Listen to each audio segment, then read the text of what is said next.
Good morning from the Sunshine State. Broadcasting from Palm Beach County, it's the Fishing in Florida Show. Sundays from 8 to 10 a.m. And now, here's your host, Mikaela. Good morning, good morning. It is the Fishing in Florida Show, and it is an honor and a privilege to have you join us. Another beautiful morning here in South Florida. Went out this morning. Of course, every Sunday morning, first thing I have to do is take the dog out. And we did that, and it was a little cooler this morning. It was kind of a pleasant surprise. I don't know how long that will last. Probably another half hour, and then we're right back to the hots again. This morning, I have Carolyn with Atlas Trax. If you want to protect what you love to the max, you got to talk to this young lady, Carolyn, over there at Atlas Trax. Good morning, Carolyn. Good morning, Mikaela, and happy Sunday to our listeners. You had coffee this morning? Yes, I have had coffee this morning. And I'll tell you, I stayed up late. I have a good friend who's got a radio show, so I stayed up and listened last night. So, yeah, I had 2 sips of coffee. Oh, my goodness. Did you get to do any fishing this last week? Well, we didn't have our show on last week because of Mother's Day. But, yeah, the girls fished a local tournament for autism called the Trash Can Slam. So we went out and we got some real nice dolphin, not big enough to weigh in, but it was an amazing day out. It was our first time we ever did a Bimini start, which for our listeners, if they don't know, it means all the boats for a tournament line up in one area. They shoot a gun, and then everybody goes at the same time, full speed. So that was kind of fun. There was about 50 boats. Wow. And so you did catch a couple. You weren't fortunate enough to get into the scales, but you caught a couple, right? Yeah, actually, we had a triple hookup one time. We had got into a nice school of dolphin, and we had Carol Strickland from Mermaid Vodka. She was on the team. She got a nice dolphin.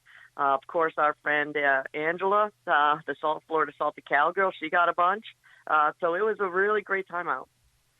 It's always good when you can come back with some fish. It helps pay for all that you went through to get out there to begin with. Well, I'll tell you, our friends were gracious enough to bring the boat up from Fort Lauderdale to pick us up at the crack of 6 a.m., and that was about an hour run for them. And they had that long run to do on the way home after we all got in safely. So, and they ended up with all the fish. So next time we'll make sure we throw a couple in the truck.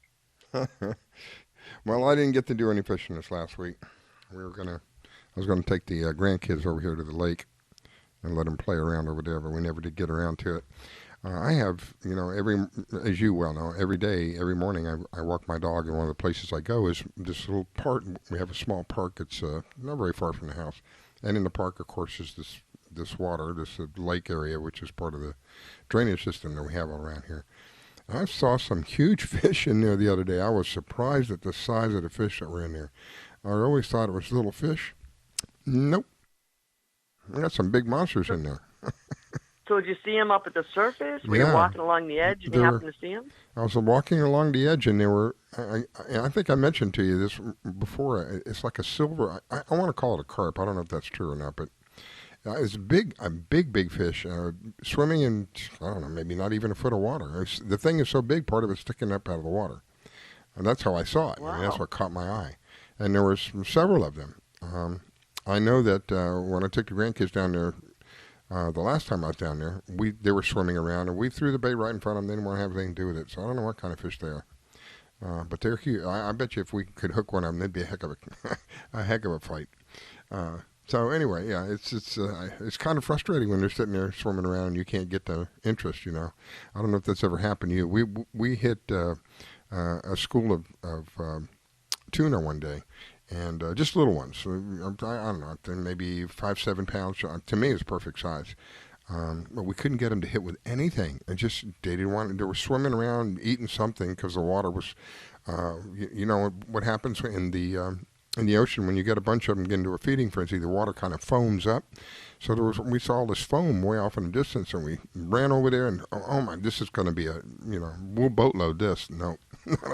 They would not, no matter what we tried to do. They just weren't interested in what we had. It was quite frustrating. But fortunately, very few and far between in anything happening like that.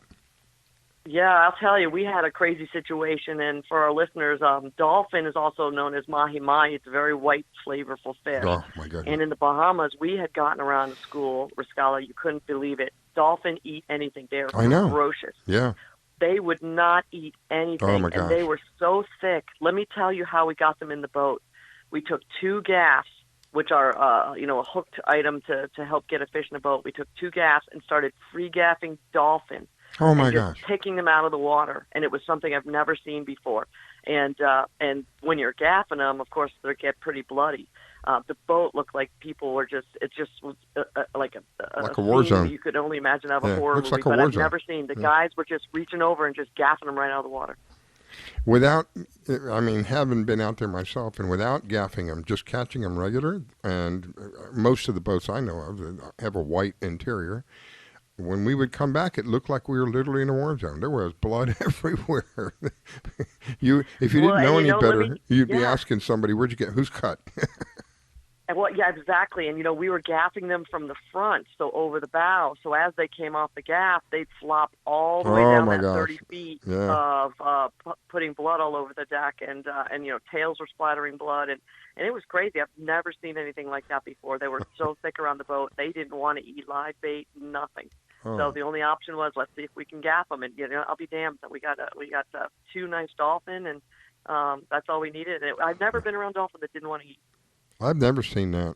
I've seen it, like I said, with the tuna. I've seen it with, I want to call them blue runners. I don't know if that's the correct term for them, but they're small fish. They're like maybe twice the size of a regular sized ballyhoo, maybe 3 times the size of a regular sized ballyhoo. We went out one day. We were probably, 15, 20 miles offshore down in the Keys, and out in the shipping lanes, and saw the birds diving in the water. Went over there where the birds were, and there were these fish everywhere. I mean, there's the entire area. It looked like the boat wasn't floating in water. It looked like the boat was on top of these fish, and the fish were, keeping the boat up. There were so many of them. They didn't want to have anything to do with us at all. And they weren't scared of the boat. That was another thing. I figured when we got up there, they were going to scatter and then come back together. No, they didn't even scatter. We went right through them. If we'd had a net or something, we could have dropped a net down, and I could have probably scooped up 50 of them. They didn't care. I've not seen anything like that ever again. It's some of the stuff you run out there is really crazy. One of the last times that I was out on the boat with I was married at the time with my wife. She saw 2 fins way off in the distance swimming in unison. She said it's a shark, and we got into not an argument, but it's kind of. I said it's not a shark. Yes, it's a shark. No, it's not a shark. So I pulled up the lines and we rowed over to where these 2 fins were, and she was right. It was a shark. It was the biggest hammerhead shark I have ever seen. We were in a 24-foot boat, a 24-foot whalecraft, and this thing was easily 3/4 the size of my boat. Was not intimidated by the boat. We rowed close enough to where you could bend over and touch it if you wanted to, and it was humongous. And that was the last time she went out in the boat. She didn't want to go out. After seeing that, she goes, "I'm not coming out again. That's it. I'm done." It was some of the stuff you see. It's pretty amazing because those are pretty graceful swimmers, and when they're going very slow, they're very, very meticulous. Yeah. But when they decide they want to turn around fast and get something, they spin so fast. They're. I mean, I don't know how many of you, the listeners have seen when a hammerhead goes into a feeding frenzy. Like this thing it had to be at least 18 feet long. It was swimming along. It literally looked up at us as I'm driving alongside of it. It literally looked up at us and looked straight ahead and just kept on swimming like, yeah, okay, see ya. And kept on swimming, not in a moment's worth of intimidation from us. But I promise you, the lady on board felt intimidated. She wanted me to leave right there. Get back to the dock and get on the land. I don't want to be in the water. Oh, absolutely, no doubt. And, we've talked in the past about people that love, getting up 20 miles offshore when it's beautiful, flat, calm, and jumping in for a little swim. And, and I have friends that do that, and I will not get out of a perfectly good floating boat unless I have to. So it's a little crazy. I've done it, but I tell you what, as soon as I get in the water, I'm right back out again, just to cool off, because it would be so hot sometimes, just to kind of cool off. Anyway, I think we got Robert on. Good morning, Robert. Good morning. How is everybody? Good. Happy Sunday, Robert. It's a beautiful day so far. A little windy, but I'm guessing the seas will be as bad as they were yesterday. So it's still very calm out here. Yeah, small craft exercise caution. I just took a little peek. It's getting a little bubbly out there, but they're claiming 2 to 4. Yeah, the wind's just starting to pick up. Yeah, wind's just starting to pick up, but it's picking up a lot. So did you get that's to not like a little breeze coming up. did you get to do some fishing this last week, my friend? No, I did not. I've been trying to get everything ready for the new magazine and getting a bunch of stuff ready for that. It's going to be a lot of fun. Looking forward to it, actually. Got fishing reports coming from places that we've never had them before, which is great. And it's going to be there's going to be probably 30 different fishing reports in the new magazine when it comes out, from everywhere from Minnesota to Australia. So, And the name again is what? New World Angler. It'll be a seasonal magazine. It'll be quarterly. There'll be a summer edition, fall, winter, and spring. And so only 4 issues a year, which is a lot better for me. But Tremendous there's going amount to be a lot of content, a lot of fishing reports, and a lot of stuff in there. So it's big enough to last for a quarter, right? It's got enough information well, to the last. fishing reports are quarterly, so you'll have quarterly fishing reports from, like I said, all over the country and all over everywhere, actually. I've got Costa Rica. So far, we've got people committed to fishing reports from Costa Rica, Cabo, Australia, New Zealand. Wow. And including fly fishing inland New Zealand. Like I said, Minnesota, Louisiana, Texas, Florida, obviously, and Canada. So. And what will be with the Florida Fisherman magazine? You going to retire that? No, the Facebook page will remain forever. Okay. The magazine will retire. And just kind of incorporate that into the New World Angler. Yep.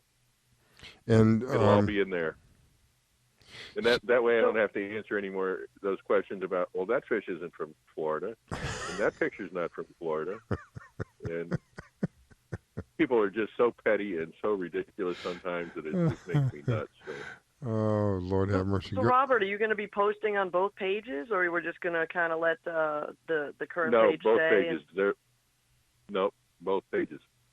Oh, great. The Instagram page will actually change to New World Angler. The Florida Fisherman Facebook page will stay, and there's going to be a new New World Angler page for Facebook. New editors, new people. Yeah, I'm looking forward to it. Yeah, so what do you have planned? Go ahead. Go ahead. What are your plans for what? No, I was going to say, what do you got plans to get out and do a little fishing today, even though it's a little rough? Any canal fishing? No. Actually, no. We're headed for the bike park in about an hour. So. Hey, how is that the park? The wind will be nice at the bike park. So. How is that park now? Because I know for a while it was flooded good. out pretty bad. Nope, they get until the flooding starts again. But it's all dried out. They've changed the bike trails, so if you haven't been out there yet, the bike trails have gotten a little better.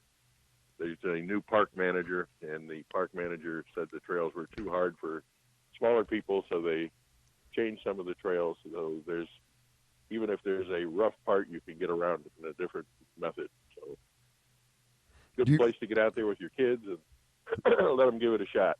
Do you ever see anything while you're out there, like raccoons or squirrels or anything like that?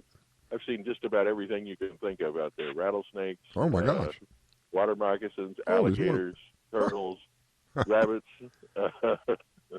Wow. Saw deer one day, or one evening, actually. I had no idea there was that much out there. Wow. Oh, yeah. And now the horses are there. So if you want to go for a horse ride, you can go for a horse ride. So.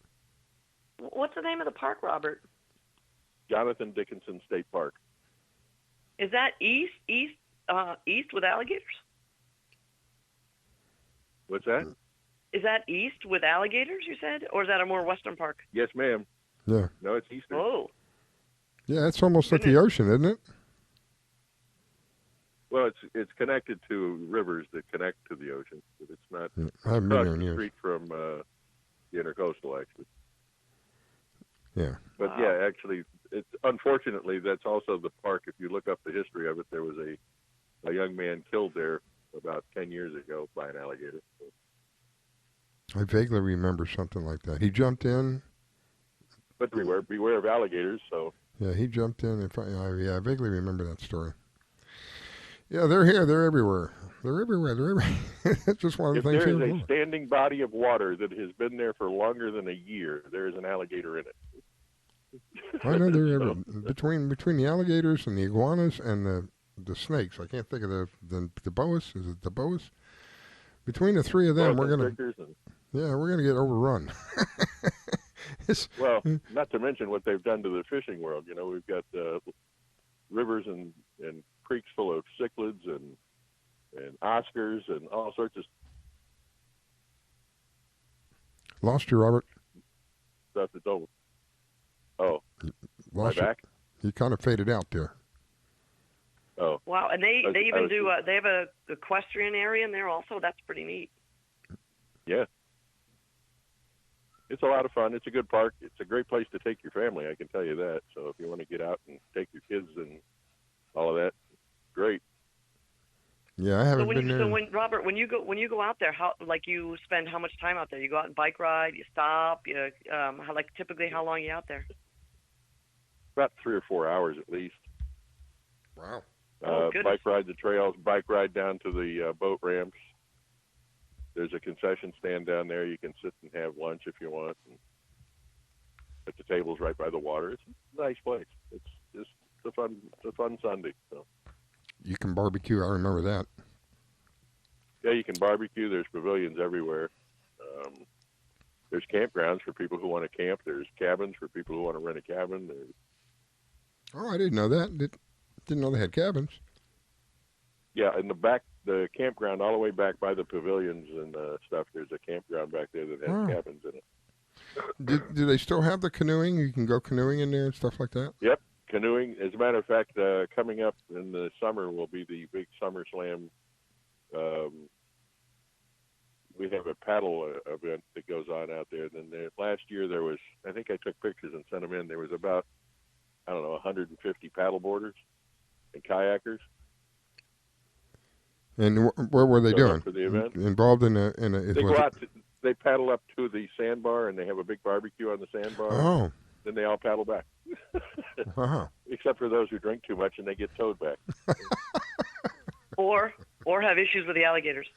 There you go. Yeah, but there are boats. There are pontoon boats that will tow you back if you don't feel like paddling when you're on your way back. That's nice. Get out there, have a couple. I don't know. This is what happens to me. It's rare for me to drink alcohol out on the water, but when I do, it seems like it has a multiplying effect. It's like, I don't know if that makes sense, but it's like, I drink 1 or 2 drinks and all of a sudden everything's woozy. Of course, I'm a cheap date anyway, but Yeah. Well, out in the heat, it doesn't help either. Yeah, so. I think that's what it is. And the heat reflecting off of when you're out there in the deep blue, reflecting off of that blue water, it's just, oh my gosh. But there's nothing, I tell you what, I wouldn't trade it for anything, because it's just nothing, there's nothing that feels like that. Nothing, everything else I've done in my life, there's nothing that gives you that feeling that when you're out there, and especially Carolyn was describing earlier, I don't know if it's going to be like that. It's probably not going to be like this today with the wind picking up, but there were times I've been out 20 miles offshore, you're like in a puddle. It's just as calm as can be. Yep. And it's the most, being on the ocean is a very calming effect. Yeah.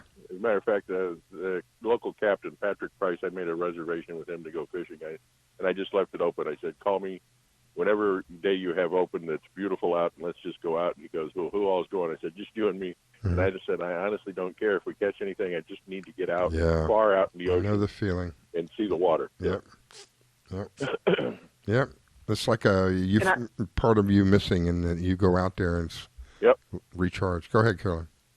I was going to say I was really lucky. I forgot during the week. I had a client for one of our GPS trackers that invited me to do a little quick delivery with him. So we caught an Uber up to Palm Beach, jumped on his boat, and just ran down the coast. And it was just 1 hour of just salt in your face. It was really great. So Robert, I know exactly what you're talking about.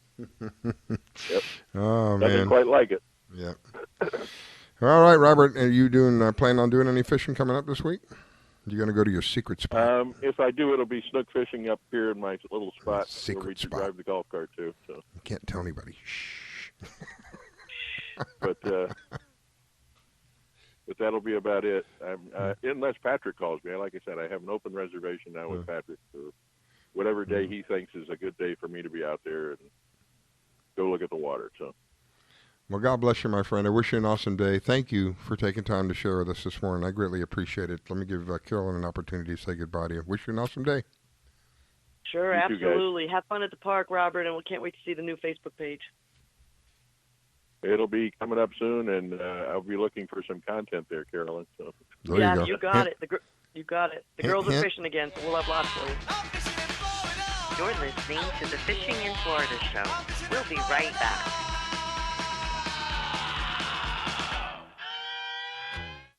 When it comes to parenting, there are no perfect answers. But that's okay, because you don't have to be perfect to be a perfect parent. Teens in foster care will love you just the same. For more information on adoption, visit adoptuskids.org. A message from the U.S. Department of Health and Human Services, Adopt U.S. Kids, and the Ad Council.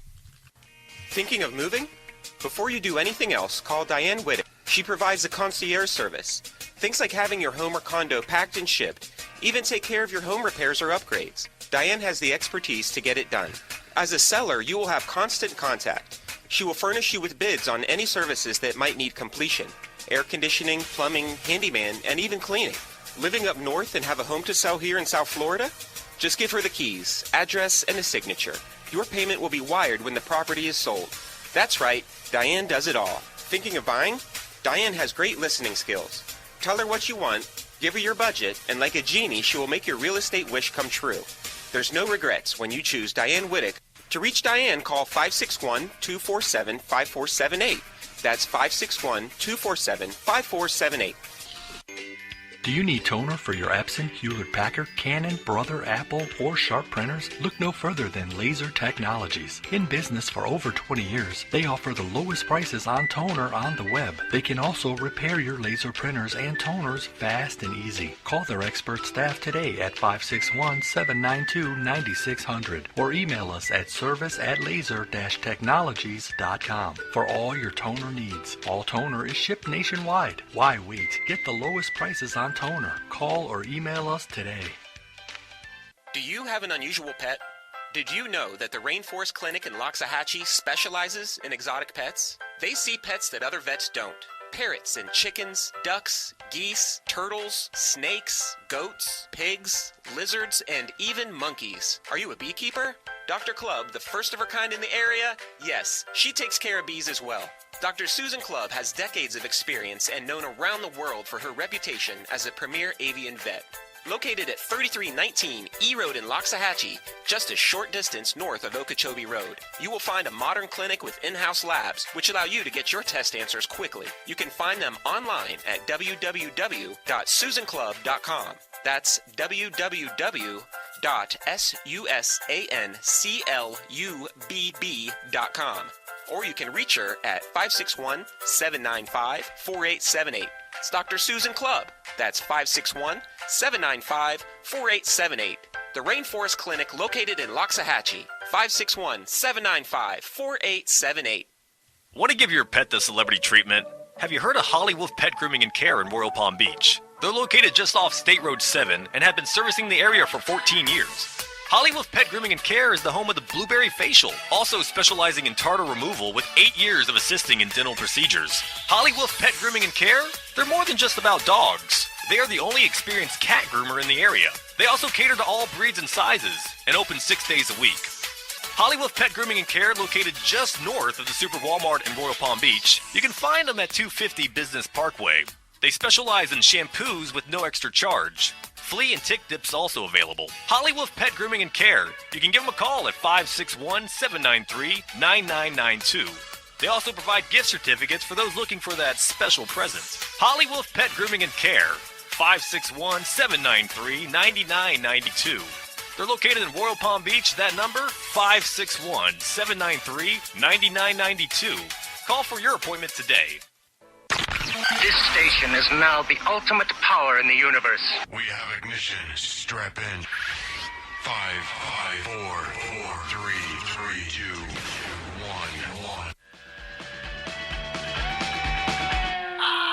I grab my fishing pole and cast it in the water. I fish until dawn. Oh my, I caught a shark. I'm fishing and blowing on when the sun shines all day.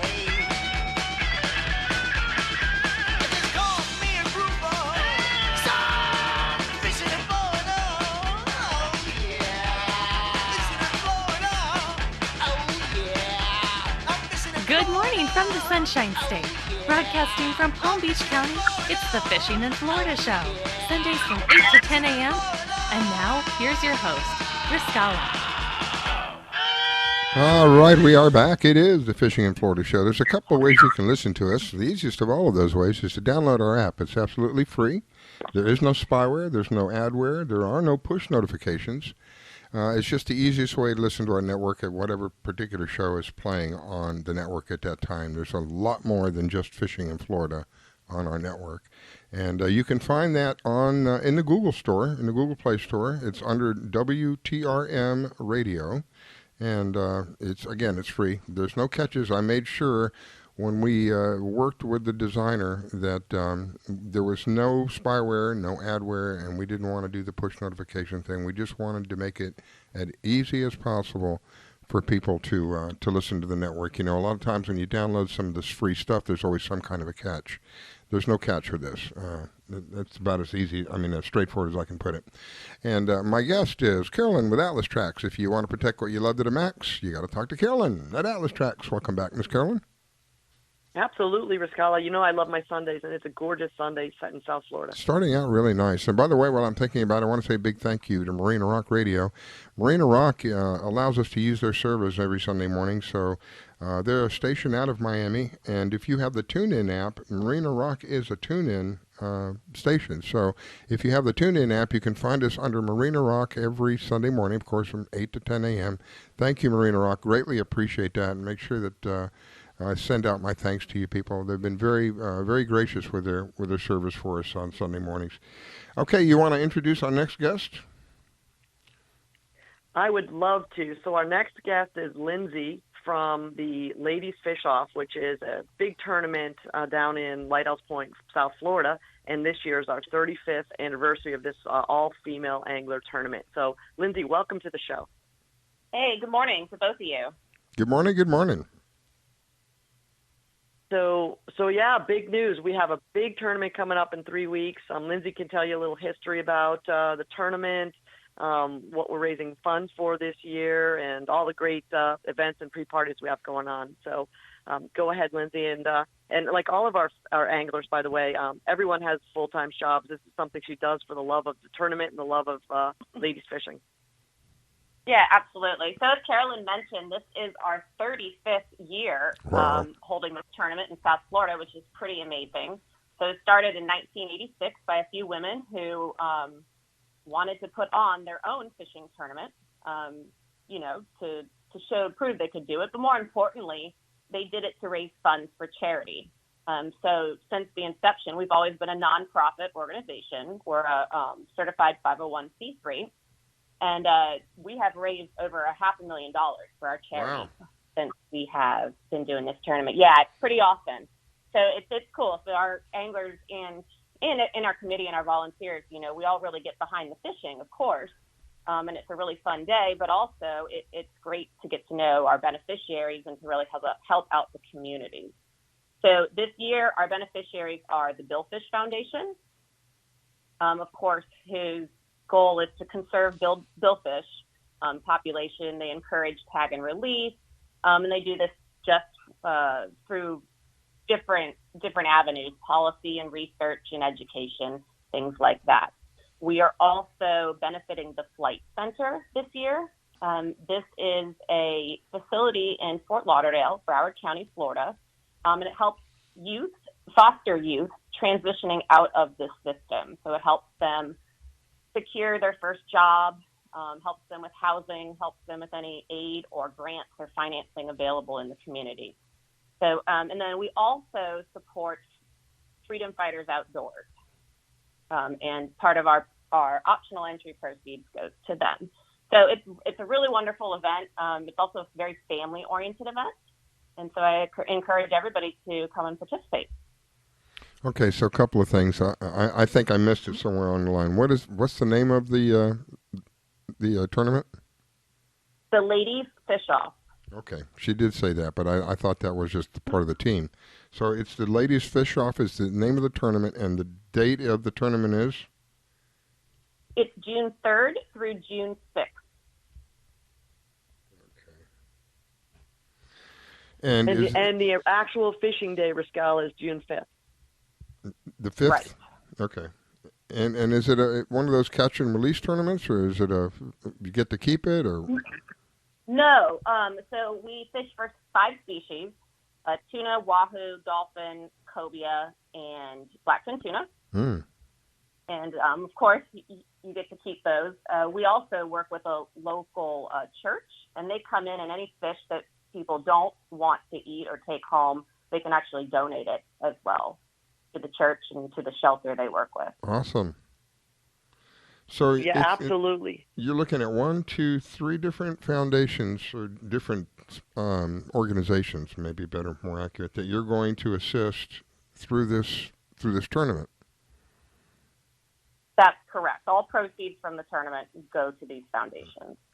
Carolyn, you know what I say about win-win, right? This is win-win. Win-win, absolutely win-win. And we're all very, very conscientious on the billfish population. And Lindsay Riscal has brought many, many children through the foster care system. So this is one that he's really loves. Wow. And not to mention, Riscal is also a veteran. So this is such an important. What we're doing at the Ladies Fish Off is so important, and it involves so many volunteers and meetings, and securing donations and making baskets for raffles. I mean, Lindsay works tirelessly, as well as other volunteers and committee people like myself that are so excited to have this tournament back after last year. And when you talk about foster kids, there's a whole area in our society where children are, sadly, in some cases, it's like a disposable item almost. Having been involved in the foster care system for quite a few years myself. Not everybody, but there are parents out there who they don't realize what a blessing a child is, and they kind of walk away from it, if you will. So when you have someone who's assisting that, because there's not a lot of money, and purposely it's done on purpose, there's not a lot of money in foster care. So any assistance that's done in the foster care area it's one of my passions, because it's something that I've experienced personally. And there's lots of kids out there that could really, every once in a while we play the foster care ad, the public announcement, and the adoption ad, because I'm an adopted dad as well. So every time I hear about anything to do with that gets my ears ringing. That gets the heart pumping, because that's one of my passions. I'm glad that there are people out there. I've said many times, our fishing community here in South Florida, I'm sure it's the same in other places, but I'm here in South Florida, and I'm experiencing here in South Florida, they're just amazing people that go out of their way to help others. Again, it's a win-win, and I love promoting win-win. Well, what else is really neat, too, is a lot of the kids from the Flight Center are actually going to be on site to help us with the captain's party, which is in Galuppi's, and that's going to be on, I think, the 3rd. They're going to be helping us with the weigh-in and wheel-bearing fish from the docks. The weigh-in's going to be at the 14th Street Causeway. So they're going to be actually on site getting some job skills, just even helping us through the tournament. So we're pretty excited about that, too. Wow. So, and this is the 35th year that you've done this, huh? Yes. 35th year of the tournament. Me personally, no, but I have been involved for a very long time. Wow. That's just amazing. I can't imagine what it was like 35 years ago, huh? That absolutely. Well, I can tell you a little bit. We at one point, I think we fished for almost 15 different species, and that ranged from marlin to grouper to barracuda. Wow. It was definitely a lot different back then, and I think it was in the early 90s when we changed to tag and release for the billfish, and then ultimately our tournament doesn't fish for the billfish anymore. Lindsay, how many? You know what? Go ahead, Carolyn. I was going to say what's so neat is so many people are helping us with the local community.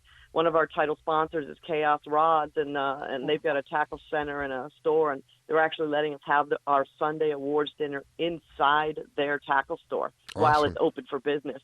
So that's Marshall's pretty cool to let us do that and really help and make his store available even for us to have meetings, and which is where our last committee meeting was. So the local community really extends an arm out to see us go out and do what we're trying to do. And, Lindsay is our fearless leader. So she's everywhere, getting us to meetings, pushing us for donations, which if anybody wants to donate a little bit, any of our listeners, we can get them information how they can, do some small cash donations. That everything helps toward this group. So we certainly, welcome the opportunity.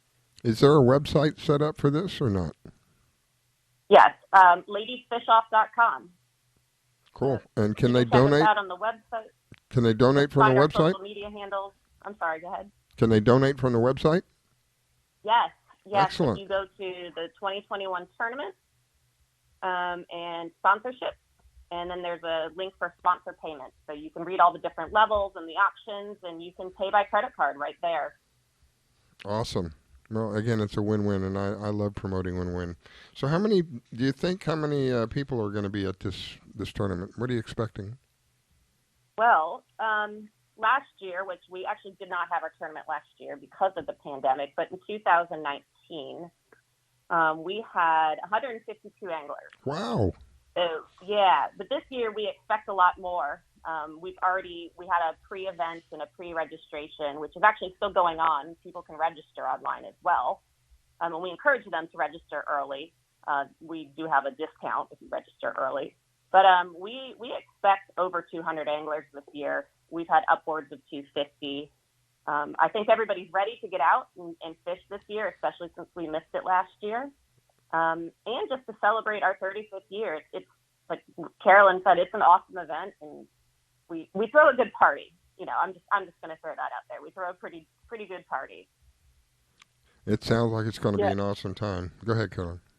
I was going to say the pre-party, we got the beautiful Beachcomber Hotel to give us at no charge their facilities. It's right on the ocean. They gave us a beautiful tiki bar. We had some custom drinks set up by Floricana, which is one of the sponsors. Amazing rum for the tournament. The captain's party is going to be at a local golf course. They always open their facility up to us. A lot of fun. We're even going to have a dance-off for some live bait, since it's so hard to get live bait, which we think is going to be hysterical. Wait a minute. You're going to have a dance-off? Is that what you said? For a dozen. Yeah, dance off for a dozen. So, it's so hard to get live bait. Everybody wants live bait. So they don't know it yet, but we're going to tell them at the registration that they've got a chance to dance off for a dozen bait, which is about $100 worth of value. Awesome. You get out there and do a little dancing and you get some bait. I love it. Yeah. I think Florida Cana Rum, our rum sponsor, is going to, help with that. Oh, cool. The way that rum does. Yeah. The way that rum does. That's awesome. So, I never would have, I just kind of hit me from, out of left field and dance and get bait. Yeah, and I'll tell you, Mikaela, we do ring toss games. We're going to have Carol's brand Mermaid Vodka is going to be there for the ring toss, and the girls, the Pink Ladies, will be fishing. So I'm donating a Atlas Trax tracker to raise money for the event. So everybody who's fishing usually donates or puts something in a little gift basket somehow. It's really an amazing event, and I encourage anybody that's in the South Florida area to come by for the captain's party. It's contagious what goes on. Where's it going to be held at? Carolyn? Say that again? Oh, where's it going to be held at? Well, the captain's party is going to be at Galuppi's Golf Course, which is right off Federal Highway in Pompano Beach.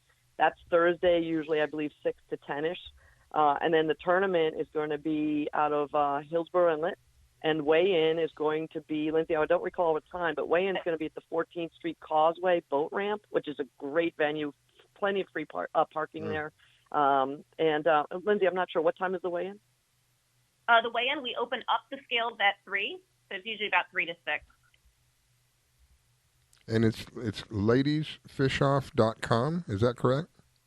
Correct. Okay, so we'll put that down for the archives. Anybody misses the show, we'll have it down in the notes, ladiesfishoff.com. All right, my friend. Well, thank you so much for sharing with us this morning, and it was awesome to find out about some of the. I really think it's amazing. They're going to help 3 different foundations in one tournament. Usually, I mean, I don't know. I'm not that familiar with who gets what from the tournaments, but from what I gather, typically it's one beneficiary for for these tournaments, and so you're helping 3. That's a 3-for-1 kind of deal. I like it. I love to promote win-win situations. This is clearly everybody wins. You get to go out and you have a good time. You get to dance. Jeez, you get to go dance and maybe maybe get some bait for dancing. I love it. Anything else you'd like to let us know before you go there, Lindsay? No, I think we got everything. Just anybody listening who wants to sponsor and or register for our tournament, you can do that right online, ladiesfishoff.com. And also follow us on social media, Ladies Fish Off. You'll find us on Instagram, Facebook, and we're always posting stuff. Our anglers are posting stuff even as they fish throughout the year. So yeah, and I want to mention two quick things because I know it's important. We had a contest for Scala where children got to do a design and submit photos, and the two that submitted are actually going to be on our jerseys, our team tournament shirts, which is pretty cool. And Lindsay, tell us what you do for 9 to 5 real quick, so folks need to get a hold of you for your lawyer services. Sorry, say that last part again, Carolyn. Tell our listeners what you do for 9 to 5 for your real work in case they need to reach out to you for some help. Yeah, I'm an attorney. I'm a real estate attorney. We own a title company, and we handle residential and commercial closing. So, as you know, down here in South Florida, the real estate market's in a never-seen-before position. But, yeah. So if anybody and how would they get a hold of you for that? Same thing. You could go to my website. It's ktitle.com, CAYTITLE.com. Cool. And you'll find all our information there. All right, Miss Lindsay, thank you so much. God bless you. Wish you an awesome day. It looks like it's going to be an awesome day so far. And we're looking forward to having you on with an update sometime in the future. Let me give Carolyn an opportunity to say goodbye to you, and we'll go to a break. Absolutely, Lindsay. You got it. Thanks for getting up on a Sunday. I'm sure I'll see you somewhere this week. Yep, see you soon. All right, thanks. You're listening to the Fishing in Florida show. We'll be right back.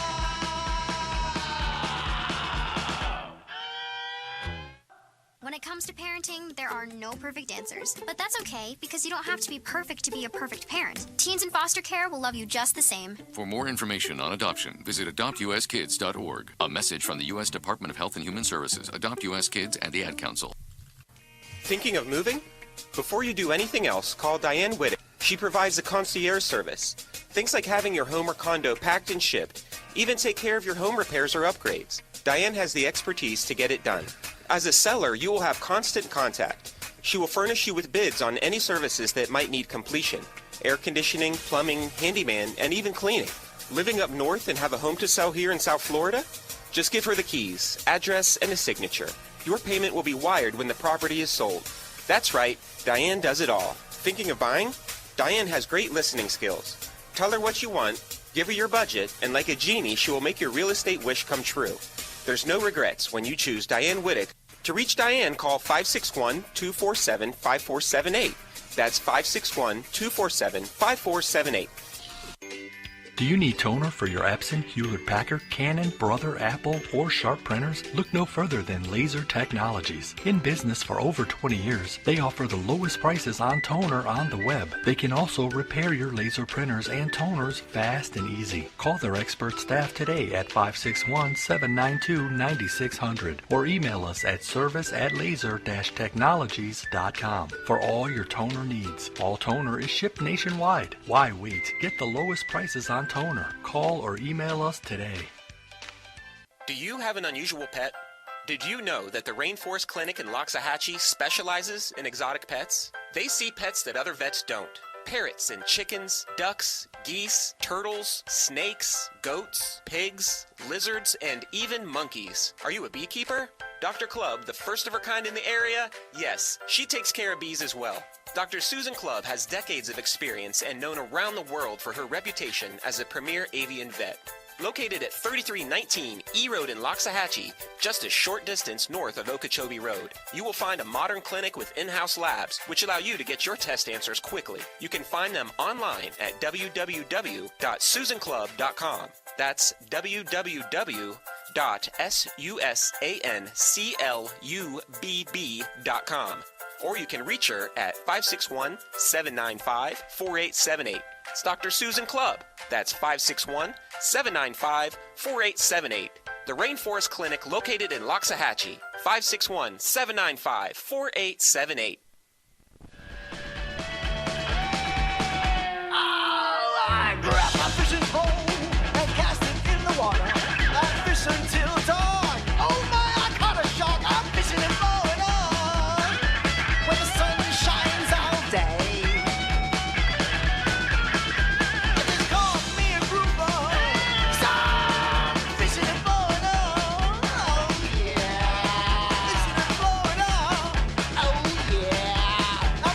Good morning from the Sunshine State. Broadcasting from Palm Beach County, it's the Fishing in Florida show. Sundays from 8 to 10 a.m. And now, here's your host, Mikaela. All right, we are back. It is the Fishing in Florida show. Wow, my goodness, it's going fast, too. I can't believe how we're already at almost three-quarters of the way through the first hour. My gosh. This morning, I have Carolyn with me. Carolyn's with Atlas Trax, and if you want to protect what you love to the max, you got to talk to Carolyn at Atlas Trax. Welcome back, Miss Carolyn. Thank you so much, Mikaela. I love working with the ladies fish off. It's so much fun. It sounds like a really awesome time. And, you know, when we talk about lady fish off, I think one of the people I think of is Pam Wirth. Pam Wirth's out there in her little kayak catching fish as big as the boat that she's in. And I believe we've got her on the line with us right now. Good morning, Miss Pam, and welcome to the Fishing in Florida show. Good morning, both of you. How are you this morning? Oh, we're both great. We wonder, where in the world are you today? To be honest, West Florida has been blowing about 20 miles an hour the whole weekend. It seems like Tuesday, Wednesday, Thursday, it calms down, and come weekends, it's been blowing. Hopefully next weekend it'll change. So I'm putting pegboard up in my garage, so I have a place to hang some of my artificials. Right now, my garage looks like a cluster. Well, so I know that you've been round about the state here in the last month or so. Give me a little bit about what are you on the way? I take it you're at home this morning. You're not going to be going right. out.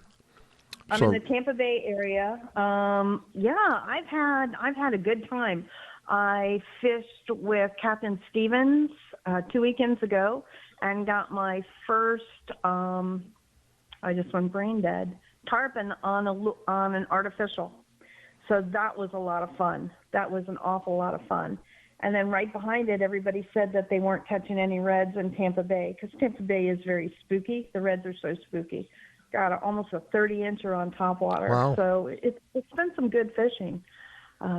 There's a couple tournaments coming up because snapper season, June 1st has got a lot of things going on the west coast of Florida.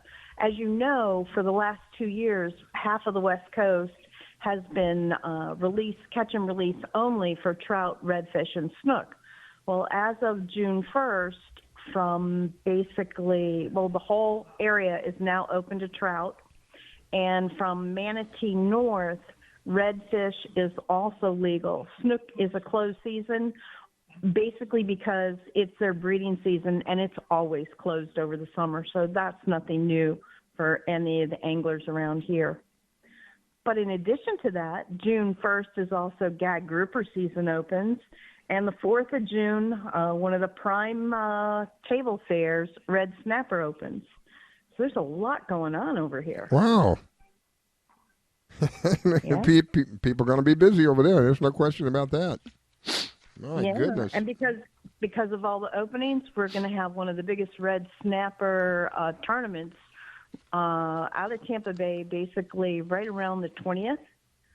And then up in Navarra, where I'm headed, we'll have a kayak tournament up there, offshore tournament, which also includes red snapper. I went last year. It was a lot of fun. It was called the GOAT, although because of COVID-19, they had to scale it down, so they called it the Pygmy.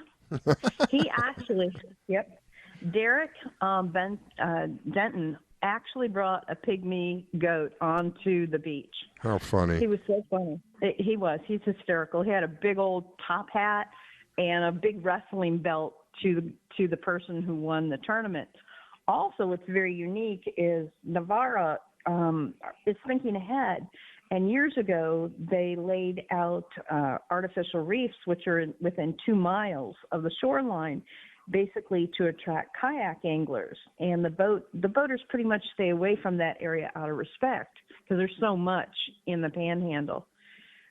So what they're doing is they're building new reefs.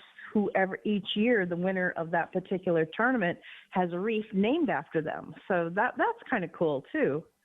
As an angler, I'd rather have a reef named after me than a star. So am I mistaken, but wasn't there like a moratorium on snapper on the West Coast for a while? There always is. It's kind of like snook. It's an open and closed season. Oh. So okay. you only have X amount of days. Last year we had so much red snapper that our governor even extended a couple more weekends for red snapper. So this year it's from basically, if my memory serves me correct, it's from June 4th until July 18th. So that gives plenty of time for recreational anglers to get out there and grab up some good table fare. The conservation efforts really pay off. I remember we had a couple of, I call them kids, everybody's a kid to me at this age now, but we had a couple of kids on that were scuba divers over there in that area, and they were reporting about how there had been, I don't know, I want to say a moratorium, that may not be the correct term, but there had been a ban, if you will, on snappers, and they went down to take a look to see what's going on, and they were astonished at how they came back from the conservation that was being practiced.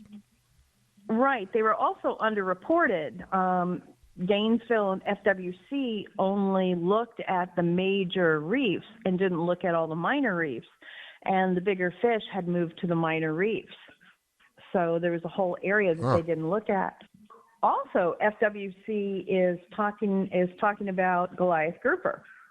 I have, how do I want to say this? I've been in favor of a very short season on Goliath grouper. There's so many of them. Yeah. Or, to say it another way, to put tags out there. You know, we have a hunting season for alligator, deer, bear.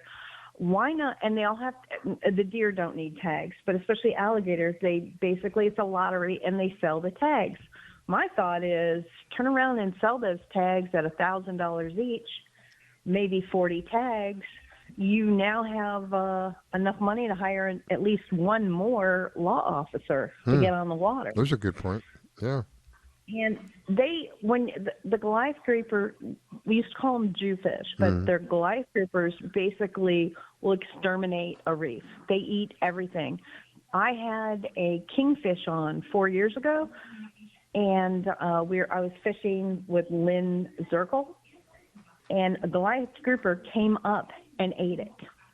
Yeah, I kid you not. The tail was the size of my TV. It was like a Volkswagen bus came up and hit that kingfish. We were just in astonishment. There's a video of somebody's fishing on a boat, and they're pulling up a small shark. I think it's a couple of feet long, 2-3 feet. And this thing comes up out of the deep and just swallows it in a blink of an eye. It's gone. It was just amazing. It was amazing. Right. So I'm wondering now, because I remember many, many years ago, I was in Naples, and we were fishing off the Naples pier. And is it Naples or Marco? I think it's Naples. And fishing off the pier, and some kids caught one of these groupers. And the thing was huge. It had to be 300 or 400 pounds.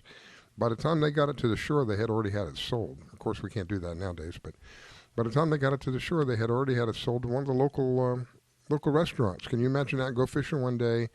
You scrounge some bait from some of the people. They're getting up those carcasses of the mullet and stuff like that. That's what they're using for bait, and end up making $300 or $400 for going out and throwing it. Literally, they threw a rope over and tied it to the pier, and came back a little while later. And there's this huge group.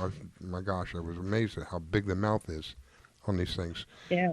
Well, that's got to be a lot of years ago. Yeah. You may be showing your age there, Escala. Yeah. That was a very, very long time ago. But it's something that's burned in my mind because I've never seen anything like that in my life. Yeah. And then and up until now, I've never seen that was the only time I've ever seen one of these Goliath groupers up close like that. Because I could see tourists coming down to try to tag one. And there's going to be, and for a captain, there's going to be 3 or 4 break-offs before your tag is actually used to tag the fish. Mm-hmm. So I think it's a win for everybody. I'm not saying fish into extinction again. I'm not saying that at all. I'm just saying let's give a little room for the reefs, guys. But my goodness, how long has it been that they've been in a ban? It's been at least a decade, right? Oh, at least, if not longer. Yeah, so you can imagine what the population is like if we went through a small moratorium. I keep saying that word, but I don't know if that's the right word. There in the West Coast, where I think if I remember right, they just completely stopped allowing anybody to catch any snapper for a brief period of time there, and the fish returned with a passion, I guess you can say. I can imagine what it's like with the Goliath groupers. And now you said something a moment ago. I don't think I caught it all. Did you say they moved to a reef and destroy the reef? Well, basically, they eat everything and anything. Oh. They're not picky eaters. Yeah. And they're territorial. And when you get a fish the size of a Volkswagen, yeah, it takes a lot of food. Yeah. Think how much that fish eats. Yeah. Especially Wow. if he'll come up and eat a small shark or come up and eat a big kingfish. Yeah, I'm telling you, when that video that I saw where this guy's bringing the he's got it right next to the boat. They're getting ready to gaff it and bring it in the boat, and this thing comes up out of nowhere. And in a blink of an eye, it's gone. It was amazing. Well, and I've never had the opportunity to see one up close, but Riscal, I love looking up growth rates of fish. And imagine the growth rate of that fish is about 4 inches per year until the age of 6. And then they only grow 1 inch a year after that. So these are old fish. Are old. Yeah. These are really old fish, then. 25 to 35 years old. If you see one, that's how old it is. Wow. Yeah. Not so I like think that's almost how long they've been protected. And again, I don't want any hate mail, but and I'm not saying fish them, out. I'm just saying, just like we do with alligators and other animals, let's just, thin the herd a little bit and give an opportunity for other species to thrive. Yeah, I don't see an issue with that, and particularly if it's carefully monitored. I don't think that it would. I think it may even help the population. If they're eating everything out there, they're going to run into a situation where they're going to start running dry on food. Yeah, well, there are too many you of sit them. there and if you go to the reefs and if you get a Goliath, you throw it back, but you're keeping the hogfish, you're keeping the yellowtail, you're keeping the grunts, and you're keeping this. When it just equalizes out the reef and gives a better chance for all. Yeah. And again, I'm not saying hundreds.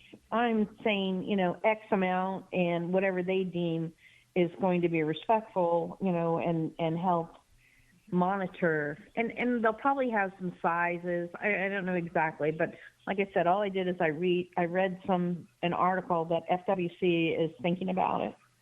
So that'll be interesting. Yeah, I do. I recall seeing an article about that. I hope they do. I hope they come out and can you imagine what it would be like to catch one of those and be able to keep it? Lord have mercy. That is one serious fight there. The videos that I've watched of people fishing for these things. There's one video where a guy is fishing in a marina, and these things are down there in the marina. It was amazing what this guy he pulled up. I think probably 300 or 400 pound. So, and Carolyn, you're telling me average is about 35 years old?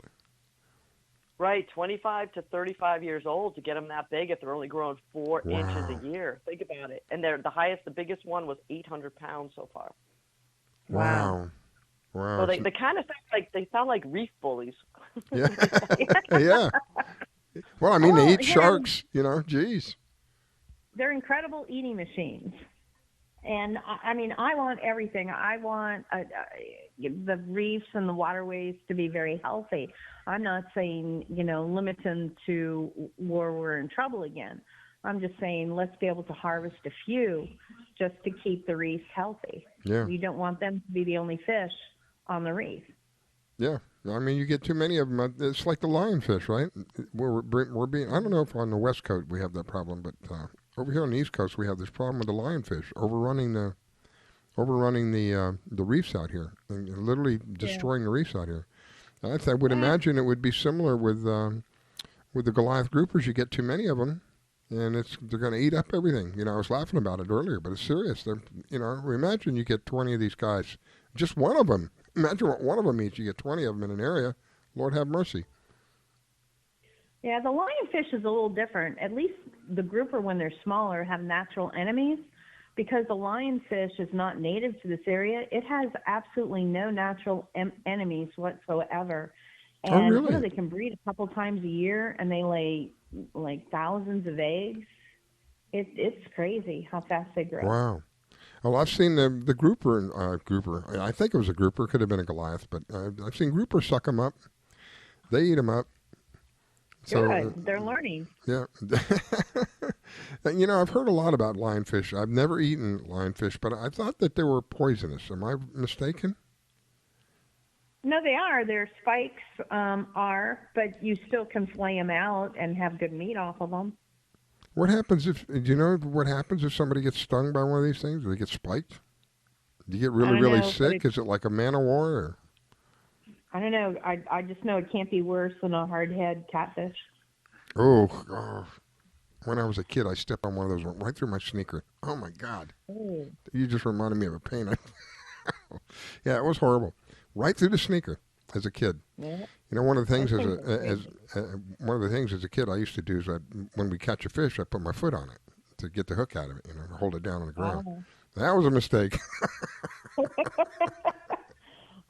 And they're so aggressive. And again, that's another fish that's really not harvested. So in Tampa Bay, I thought it was a school of jacks about a month ago, and it turned out to be a giant school of catfish. True lore, I had like 6 of them go for a topwater. Wow. You mentioned something a minute ago about a redfish and topwater. Was it a topwater lure, and you got a redfish? Oh, yeah. That's one of my favorite ways to fish. For inshore, I love topwater. And even offshore, I always bring a popper with me. I just think the bite is incredible when they hit. My favorite topwater, both of them are by Hedden, which is a company that was established back in like 1890 or 1880. But it's called the Spook Junior or the Hedden One Knocker. I used the Spook Junior from late fall until about a month ago. And now that the mullet are bigger, the finger mullet are bigger, I move up to the One Knocker. And I used it in Louisiana with a lot of success. And I've used it here in Tampa Bay, again, with snook and reds.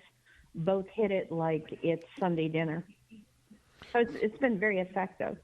It's just when you see a school of mullet in the bay and they have their little mouths open and it looks like they're kind of gasping for air as they're swimming along, they're really just getting nutrients. But you look at the speed that they're going, and that's the speed you want to keep your lure at or move your lure at. It's kind of a slow, steady pace. Yeah. I don't know why, but I imagine in my mind, I thought redfish were bottom fish. Am I mistaken? No, you're not. But they will hit topwater. Huh. Interesting. Part of their menu is mullet. So they will hit it. Wow. And when they do, it's incredible. It's just a little harder because they have such an overbite. It's just a little bit harder to catch them with the topwater. So to me, that makes it that much more fun. The challenge. Yeah, and It's crazy because I live on the canal, and we get the mullet run every once in a while. So you have these kind of silly mullet that just you could almost walk on them across the canal. And you're like, well, what do I do with them? Do I throw a cast net for practice? Do I throw them some bread? Oh, no, they like algae. So it's kind of fun to watch them in because all they do is bubble on the water. Hot dogs, I like hot dogs, Riscala. Yeah, there you go. With the hot dogs. Oh, my gosh. All right, Miss Pam, we are out of time on this slot. I want to thank you for sharing with us this morning. I greatly appreciate it. And wish you an awesome day. We're probably going to be picking up. We've got small craft warnings on this side of the state. I don't know how bad it is over there. But it's not going to be a day particularly for the smaller craft today out there. But there's a lot of places we can still go fishing under the bridges out in the intercoastals. Lots of lakes. So there's other places we can go do our thing. Anyway, we're looking forward to having you on with an update sometime in the future. God bless you, and wish you an awesome day again. Let me let Carolyn say goodbye to you. Yeah, absolutely. Pam, are you going to be at ICAST in July? I'm going to be down there the end of June. I'm fishing with Brian Nelly offshore. Hopefully the winds are going to be coming out of the west and not blowing from the east. So I should be in your area the last weekend of May. Okay, please look me up. If you want to stay at our house, you're more than welcome to do so.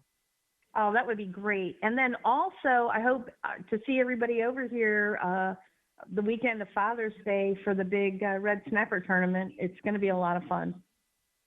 Awesome. Tight lines, Pam. All right, here we go. You're listening to the Fishing in Florida show. We'll be right back.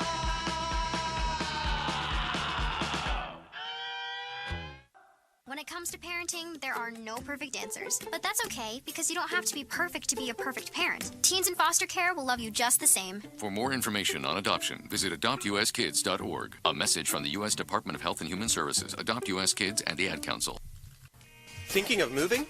Before you do anything else, call Diane Whittick. She provides a concierge service. Things like having your home or condo packed and shipped. Even take care of your home repairs or upgrades. Diane has the expertise to get it done.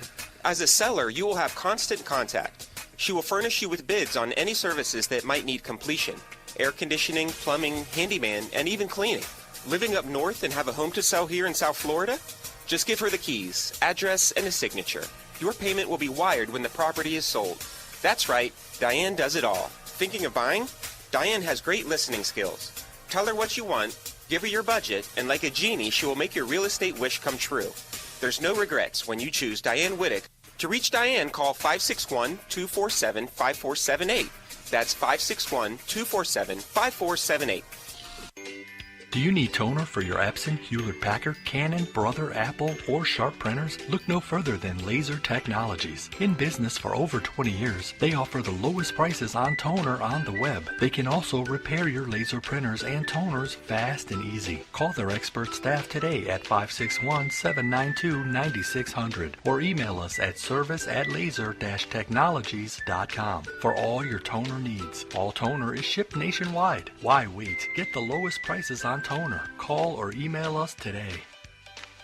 Do you have an unusual pet? Did you know that the Rainforest Clinic in Loxahatchee specializes in exotic pets? They see pets that other vets don't. Parrots and chickens, ducks, geese, turtles, snakes, goats, pigs, lizards, and even monkeys. Are you a beekeeper? Dr. Clubb, the first of her kind in the area? Yes, she takes care of bees as well. Dr. Susan Clubb has decades of experience and known around the world for her reputation as a premier avian vet.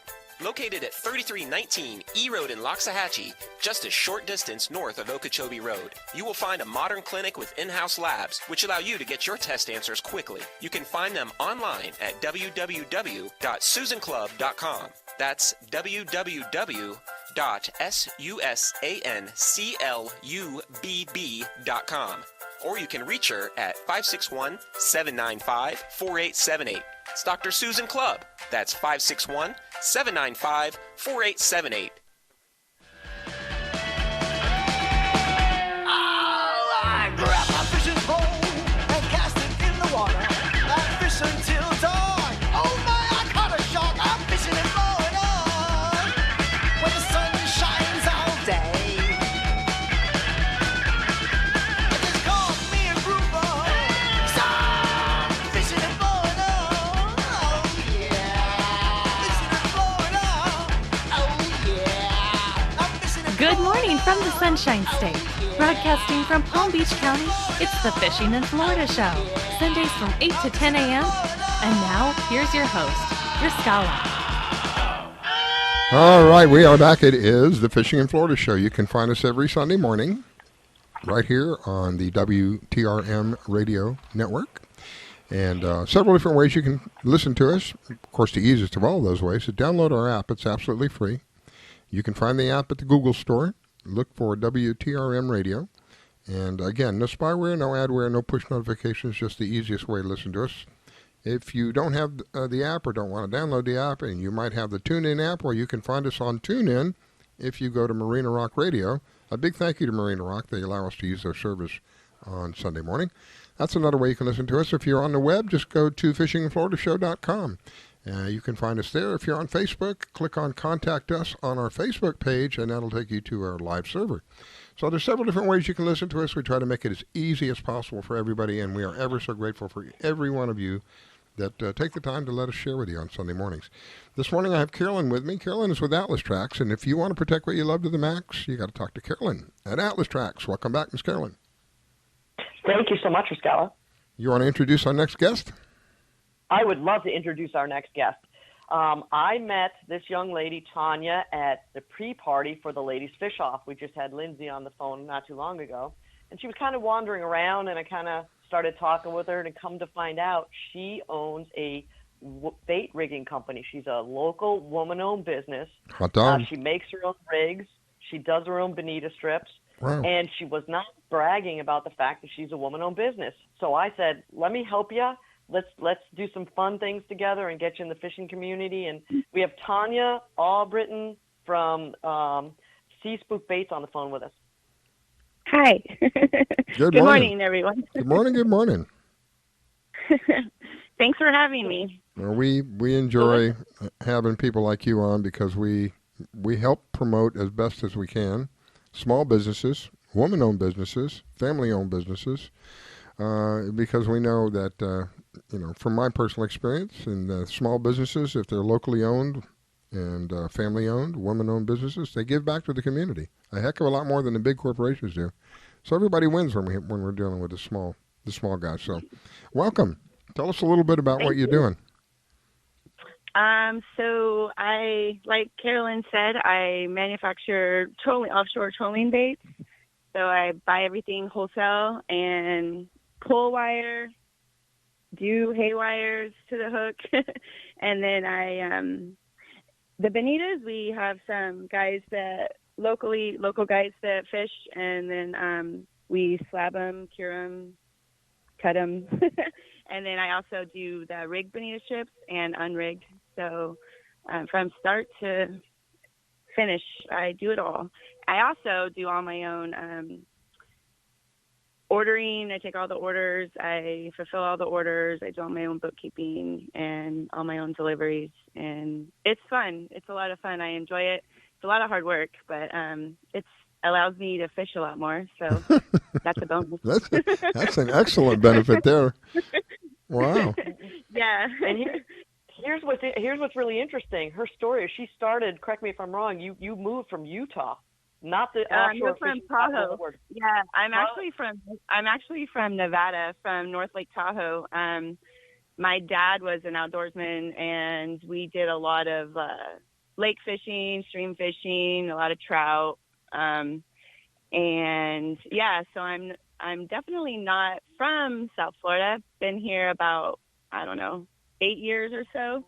And got tired of the snow, but knew I needed to be by the water, so came to South Florida. Well, last time I looked at the map, I don't think Nevada was anywhere near the ocean, if I remember right. No, it's not. It's definitely not. I used to time myself on road trips to see how fast I could make it down to San Francisco, but that's quite a ways. That's quite a ways. So that's what makes Tonya's story so interesting, because she not only just moved to Florida, she jumped in her and her husband do this together. And awesome. When I met her a week and a half ago, her website was, it was sounded like a man owned a business, and I'm like, Tonya, you got to change some stuff. You got to brag about the fact that and take pictures that you're in your garage making bait.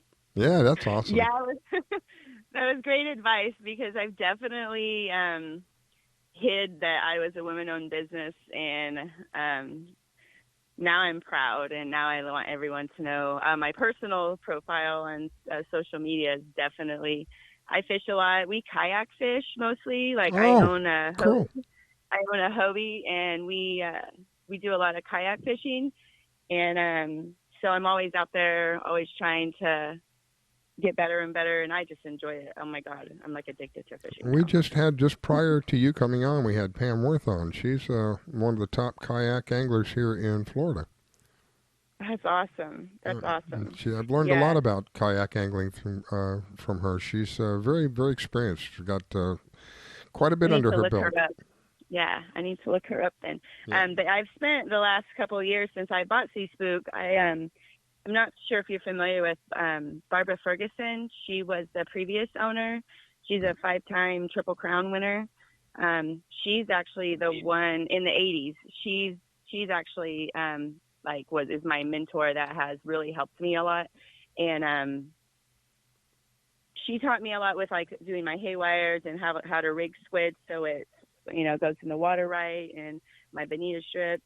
And then I just started paying and going on every charter I could find, so I could make sure that baits troll, I know how to run them right. And then I'm still addicted to the kayak fishing though, because I can go in places and where there's not a bunch of boats, because those boats hauling ass scare me.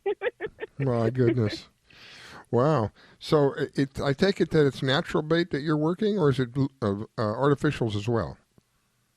It's no artificials. I rig squid, ballyhoo, bonita, mullet. Am I missing anything? That's it.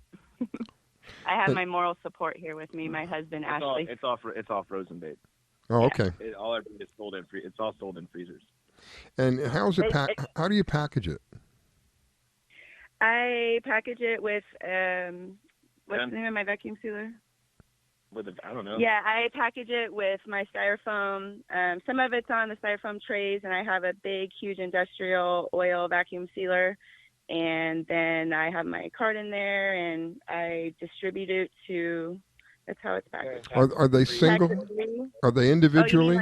Are they individually packaged? Oh, yeah. So like my bonita strips come 3 in a pack, rigged.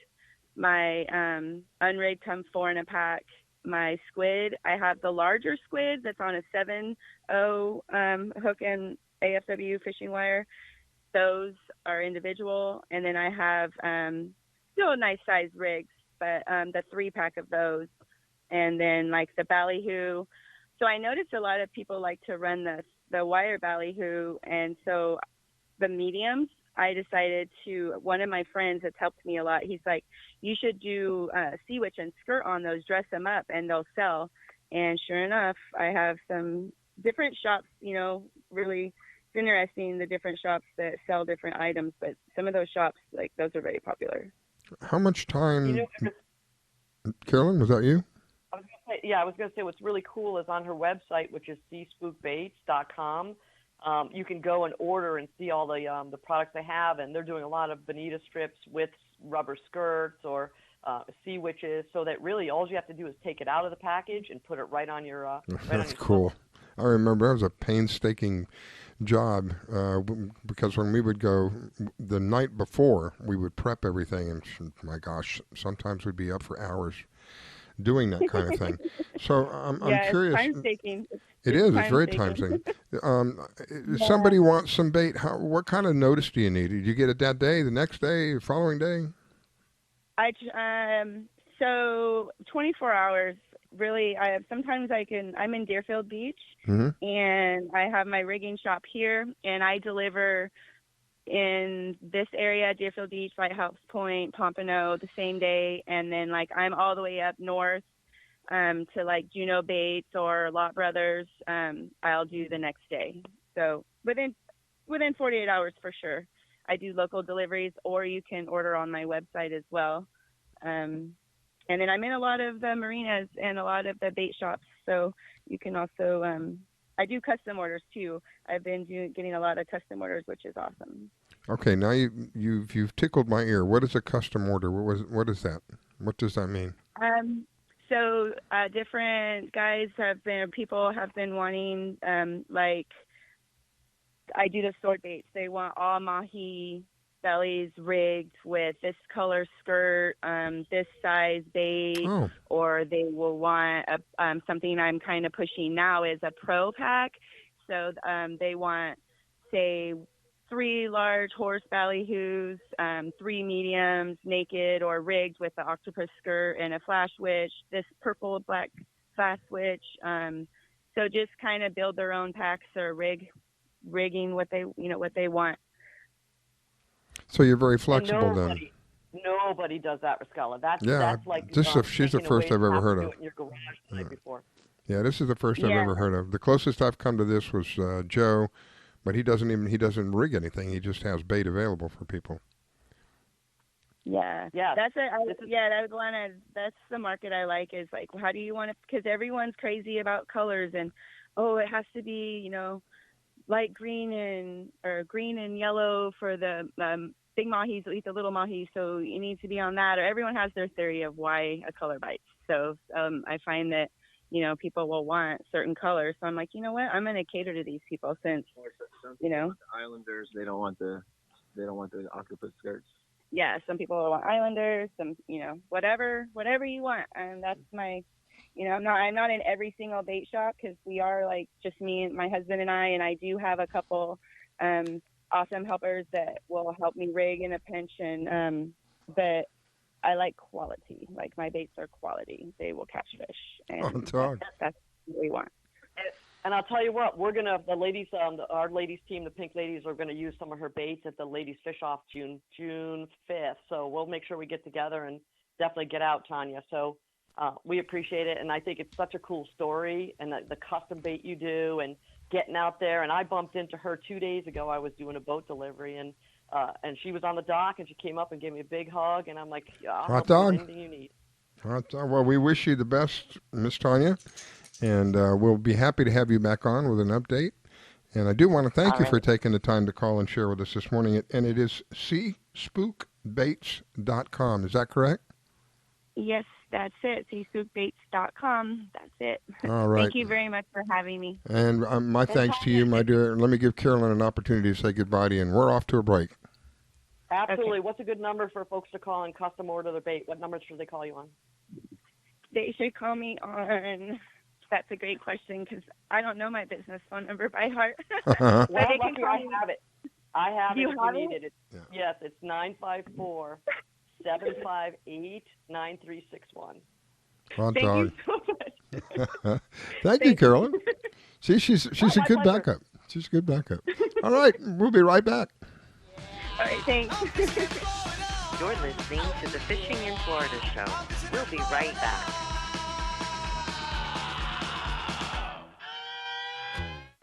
When it comes to parenting, there are no perfect answers. But that's okay, because you don't have to be perfect to be a perfect parent. Teens in foster care will love you just the same. For more information on adoption, visit adoptuskids.org. A message from the U.S. Department of Health and Human Services, Adopt U.S. Kids, and the Ad Council. Thinking of moving? Before you do anything else, call Diane Whittick. She provides a concierge service. Things like having your home or condo packed and shipped, even take care of your home repairs or upgrades. Diane has the expertise to get it done. As a seller, you will have constant contact. She will furnish you with bids on any services that might need completion: air conditioning, plumbing, handyman, and even cleaning. Living up north and have a home to sell here in South Florida? Just give her the keys, address, and a signature. Your payment will be wired when the property is sold. That's right, Diane does it all. Thinking of buying? Diane has great listening skills. Tell her what you want, give her your budget, and like a genie, she will make your real estate wish come true. There's no regrets when you choose Diane Whittick. To reach Diane, call 561-247-5478. That's 561-247-5478. Do you need toner for your Epson, Hewlett Packard, Canon, Brother, Apple, or Sharp printers? Look no further than Laser Technologies. In business for over 20 years, they offer the lowest prices on toner on the web. They can also repair your laser printers and toners fast and easy. Call their expert staff today at 561-792-9600 or email us at service@laser-technologies.com for all your toner needs. All toner is shipped nationwide. Why wait? Get the lowest prices on toner. Call or email us today. Do you have an unusual pet? Did you know that the Rainforest Clinic in Loxahatchee specializes in exotic pets? They see pets that other vets don't. Parrots and chickens, ducks, geese, turtles, snakes, goats, pigs, lizards, and even monkeys. Are you a beekeeper? Dr. Clubb, the first of her kind in the area? Yes, she takes care of bees as well. Dr. Susan Clubb has decades of experience and known around the world for her reputation as a premier avian vet. Located at 3319 E Road in Loxahatchee, just a short distance north of Okeechobee Road, you will find a modern clinic with in-house labs which allow you to get your test answers quickly. You can find them online at www.susanclub.com. That's www.susanclubb.com. Or you can reach her at 561-795-4878. It's Dr. Susan Clubb. That's 561-795-4878. The Rainforest Clinic located in Loxahatchee. 561-795-4878. Want to give your pet the celebrity treatment? Have you heard of Hollywood Pet Grooming and Care in Royal Palm Beach? They're located just off State Road 7 and have been servicing the area for 14 years. Hollywood Pet Grooming and Care is the home of the Blueberry Facial, also specializing in tartar removal with 8 years of assisting in dental procedures. Hollywood Pet Grooming and Care? They're more than just about dogs. They are the only experienced cat groomer in the area. They also cater to all breeds and sizes and open 6 days a week. Hollywood Pet Grooming and Care, located just north of the Super Walmart in Royal Palm Beach. You can find them at 250 Business Parkway. They specialize in shampoos with no extra charge. Flea and tick dips also available. Hollywood Pet Grooming and Care. You can give them a call at 561-793-9992. They also provide gift certificates for those looking for that special present. Hollywood Pet Grooming and Care. 561-793-9992. They're located in Royal Palm Beach. That number, 561-793-9992. Call for your appointment today. This station is now the ultimate power in the universe. We have ignition. Strap in. 5, 4, 3, 2, 1. I grab my fishing pole and cast it in the water. I fish until dawn. Oh my, I caught a shark. I'm fishing it more and on. When the sun shines all day. It just called me a grouper. So I'm fishing it more and on. Oh yeah. Fishing it more and on. Oh yeah. I'm fishing it Good morning from the Sunshine State. Broadcasting from Palm Beach County, it's the Fishing in Florida show. Sundays from 8 to 10 a.m. And now, here's your host, Mikaela.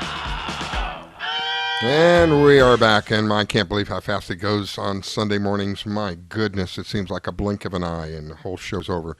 We're already almost 1.5 hours into the 2-hour show. I swear we just got on just a couple of minutes ago. Let me welcome back my co-host. That is Carolyn with Atlas Trax. If you want to protect what you love to the max, you got to talk to Carolyn at Atlas Trax. Welcome back. Thanks for Scullen. It's amazing. It's an hour and a half into the show already. I'm telling you. Now, you were part of the Trash Can Slam, I think is that what it's called, the Trash Can Slam? Yes, we actually fished. The Pink Ladies fished for the first time this year for the Trash Can Slam. Of course, Carolyn and myself both donated goodies for the event as well to help raise money for autism. So, yeah, we did well. We didn't make it to the scales, but we got some really fun hookups. Hot dog. Well, I think we have Mikaela with us, and she was the one who kind of put all that together. Good morning, Miss Mikaela, and welcome to the Fishing in Florida show. Hi, good morning, guys. Absolutely. So we had you on the show before the tournament. So give us the tournament wrap-up, how it went, how many boats, and I was very proud to participate and help you guys raise money, too. Thank you so much once again, Carolyn, for donating the awesome Atlas Trax tracker. That was a really good silent auction item we had. So we had 31 boats in all fish the tournament, and we had 28 boats weigh in. We had first place Blue Moon with 259 pounds, and they had a 54-pound king, which won biggest fish, biggest king, and put them up at the top. Second place was Vitamin C with 222 pounds, and third place was OCD with 218 pounds. So there's a lot of fish weighed that day. That's why my weigh-in was so long, because every boat had their 4 kings and their 4 huge tunas. And how many pounds did you have, Carolyn? 3? We had 10 fish, probably averaging 8 pounds. So do the math. We got about 80 pounds of fish. I'm just teasing you. but Riscala, we looked good going out the inlet, didn't we, Mikaela? Yes. Did you guys? Did you have all your Pink Ladies fishing shirts on? We did, and we totally forgot our 4 flags at home, so we didn't have our 14-foot flags in the boat. But we won't let that happen again. But we were screaming; we were the loudest. Go ahead, Mikaela.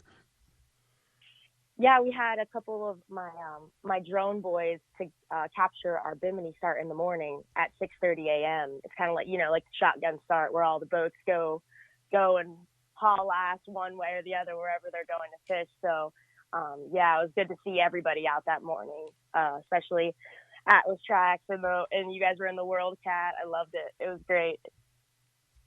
And how many times have you had this now? This is what, the third year, the fourth year, fifth year? No, this was just the 7th annual year Seventh this year. year. It was last weekend. Yeah.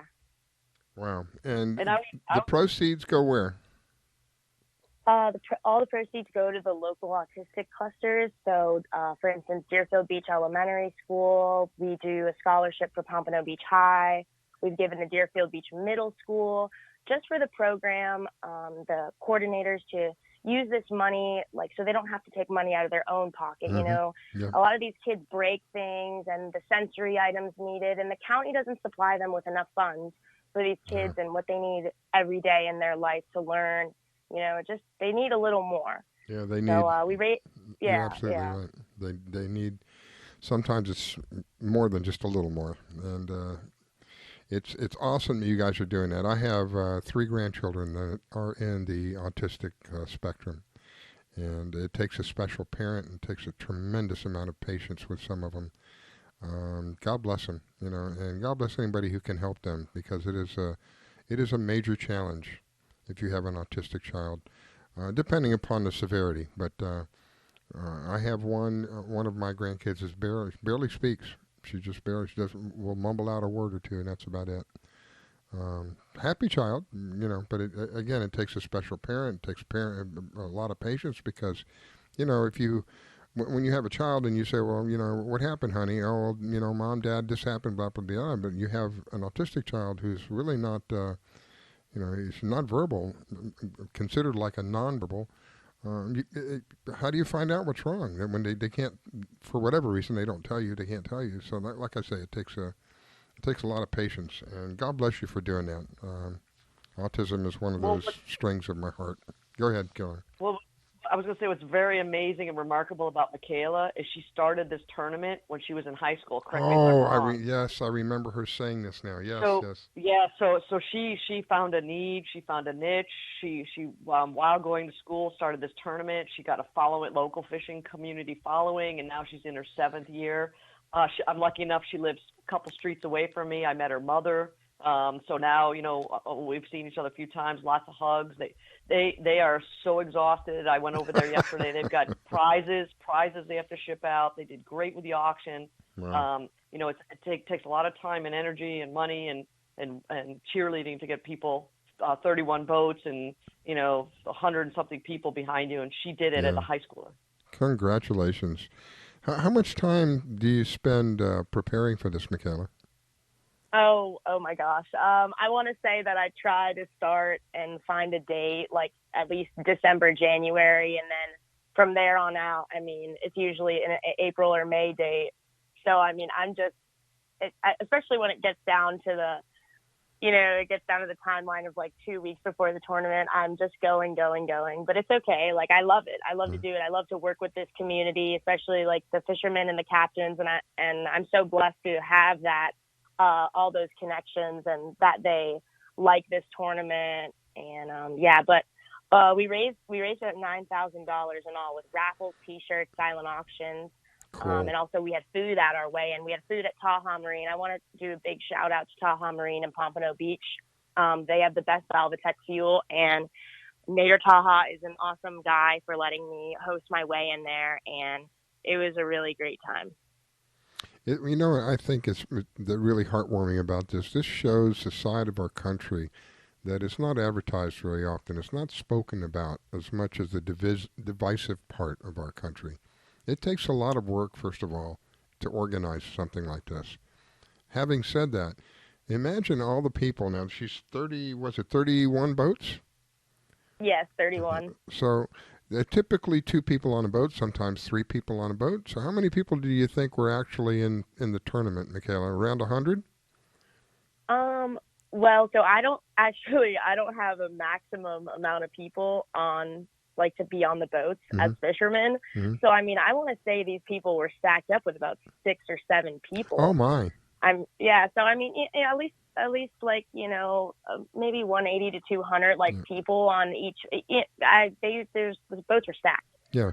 With people. Yeah. Well, so my point. You know what's really.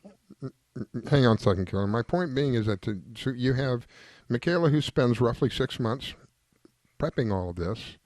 Then you have approximately somewhere between 150 and 200 people who get involved with it. They go fishing. They have a good time. They enjoy themselves. Mikaela gets a satisfaction out of this that you can't put money on. I know that feeling. And the proceeds go to help people who truly need the help. I mean, this is truly a win-win situation for everybody. And this is what I was saying about earlier. And it's probably the similar or the same in other fishing communities, but I talk about this one here because I see it, I witness it. It is truly amazing. And to have people like this, it started in high school, my gosh, and to carry it on out and, and for 7 years, do it over and over and over. God bless you. Thank you, Mikaela. Excellent job. Even if you raised $100, it's an excellent job. Only because of everything that you've gone through and the commitment that you've done and the people that you've brought together. You can't put money on that. So excellent job from my point of view. Go ahead, Carolyn. What I was going to say, what's really great about her tournament is normally you have to register the angler and pay a fee for the angler. But this is a great tournament because if people want to tag along, they might be a little hesitant or afraid to fish. This gives anyone an opportunity to catch a fish and participate as the boat, not as the individual angler. Oh, wow. So I really like the way this tournament is. It's not committing 4 people only. So, for example, our captain caught a fish too, and he wasn't, he didn't have to be on a list, and he actually got to catch a fish. Well, that's unusual, right? I mean, typically it's the individual. Am I mistaken about that? Yeah, usually they have all. I mean, I like to have all the anglers listed down so I know everybody's name. But I just thought putting a price on the angler is a lot of more I have so many other categories and things like that. I was like, whoever wants to fish on the boat can fish on the boat. Usually I get a little text later on like, hey, they're going to fish with me. That's fine. This is a really easygoing, fun family tournament. It's not supposed to be crazy with all these rules. And, everything has to be honest and straight though. Obviously I take that very seriously. Don't try to underhand me because I want to throw a fun tournament. But usually, everyone is awesome and really respectful on my tournament and on my behalf. So it's great. I think everybody wins in this deal, Go ahead, Carolyn. Well, I was going to say the fun part is, you're weighing in the major meat fish, but the trash can part of it was, sometimes you catch a bonita and you catch a barracuda. What do you do with them? Well, you throw them back. Well, in this tournament, those actually are part of the trash can category of this whole tournament, which makes it really fun. You almost want to catch a barracuda. Yes, I forgot to say the winners of the whole entire trash can slam. I'm all wrapped up in the meat fish here. We had a 22.6-pound barracuda on the tax relief. So they won the beautiful painted can. I get a can donated from Ace, and I paint on it, and I throw a bunch of goodies in it, including like a $500 gift card to Salty Crew and just a bunch of other stuff that, people donate, businesses and stuff, and it's awesome. Well, and the other part, too, is Mikaela is an artist. So the artwork for her trash can slam was done by her, and she's involved in a little bit of everything. And let's not forget Mom. Yeah. Yes, my mom is a very big part in my tournament. She has definitely had so many connections for me to use, and I'm so blessed to have her as my mother because I don't think I'd be where I am today. When I was in 8th grade, she was like, listen, do you want to do this tournament or not? And she's like, we're going to do it if you want to do it. And she really, she would drive me to the places and be like, go in there and ask, go in there and ask and see for money. The worst thing they can say is no. And I'd be so scared. But, now it's just easy for me to go into businesses because it was hard when I was younger, to go and ask for money and donations and other things like that. But it's very fun. It's hard when you're an adult. I can't imagine. As a yeah, child. it still is a little hard. Oh, my goodness. Well, you did an amazing job. Yeah, amazing young lady. And I commend you. You really did a jam-up job. I'm going to be looking forward to. So the next one of these now is a year from today? Is that what the deal is? So, yeah, I'll probably pick a date in December, either the end of April or May. It's really hard to do because there's a lot of new tournaments coming about in this community, and I hate to have a tournament on a day when there's 2 or 3 fishing tournaments because it really takes away from people fishing my tournament. So yeah, usually in May, I did a sailfish slam last year as my first annual. I only had 6 boats, but I might do the sailfish one again. A lot of the local guys liked it. They're like, no, I want to fish the sailfish slam, but it's not like a Jimmy Johnson or anything. So maybe a sailfish slam in December and possibly a bonita bash. I really want to do that one. Bonita bash, all bonitas, only bonitas. We'll see what that happens. Wow. It all helps. It all goes to a good place. Yes. So, yes. Mikaela, you're awesome. I'm so glad I got to know you this tournament. Very thank you so much. Inspirational young lady. Guys. Yeah, very inspiring. It's good to know that we have a younger generation who is so good at bringing people together. Think of how many people came together for this thing, and all because of one person. Really, when you think about it, if this person they got the idea. If they hadn't have acted upon that idea, there would be, all these people this wouldn't have happened. So there would have been around 200 people would not have been able to enjoy what they have enjoyed. So, again, to me, it's awesome to watch and witness some of this stuff. And it's very inspiring. I hope other people hear about your story and they're inspired to do something as well. Giving back to the community is the greatest because, again, we all win. I'm part of we, so it's kind of selfish in a way. But, we all win when we do things like this. All right, we're out of time on this one. I can't believe it. Carolyn, it's almost over. We've only got just a short, brief one more segment, and we're done. Riscala, we have amazing guests on today, and they're all inspirational stories, so it goes by so fast. It does. It really does. Mikaela, thank you. Greatly appreciate it, and wish you an awesome day. Let me give Carolyn an opportunity to say goodbye to you, and we'll go to a break. Absolutely. I'm sure I'll see you somewhere in the neighborhood, and I can't wait to help you again. And let's get together. We'll have dinner and talk and brainstorm. Yes, definitely. Thank you guys so much for having me on. And you guys can find me at Trash Can Slam on Facebook and Instagram. Thank you guys so much. It was a pleasure once again. Thank you. Thank you. Thank you, Mikaela. Bye. You're listening to the Fishing in Florida show. We'll be right back.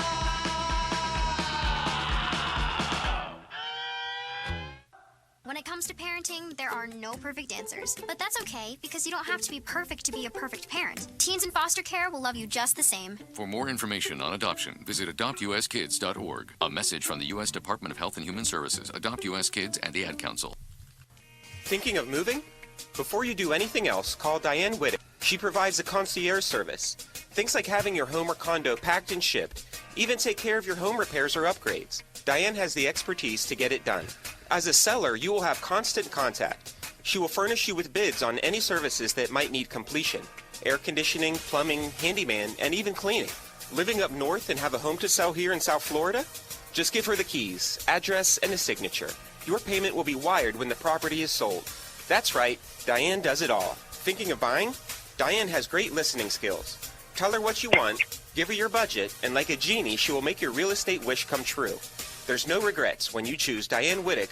To reach Diane, call 561-247-5478. That's 561-247-5478. Do you need toner for your Epson, Hewlett-Packard, Canon, Brother, Apple, or Sharp printers? Look no further than Laser Technologies. In business for over 20 years, they offer the lowest prices on toner on the web. They can also repair your laser printers and toners fast and easy. Call their expert staff today at 561-792-9600 or email us at service@laser-technologies.com for all your toner needs. All toner is shipped nationwide. Why wait? Get the lowest prices on toner. Call or email us today. Do you have an unusual pet? Did you know that the Rainforest Clinic in Loxahatchee specializes in exotic pets? They see pets that other vets don't. Parrots and chickens, ducks, geese, turtles, snakes, goats, pigs, lizards, and even monkeys. Are you a beekeeper? Dr. Clubb, the first of her kind in the area? Yes, she takes care of bees as well. Dr. Susan Clubb has decades of experience and known around the world for her reputation as a premier avian vet. Located at 3319 E Road in Loxahatchee, just a short distance north of Okeechobee Road, you will find a modern clinic with in-house labs, which allow you to get your test answers quickly. You can find them online at www.susanclub.com. That's www.susanclubb.com.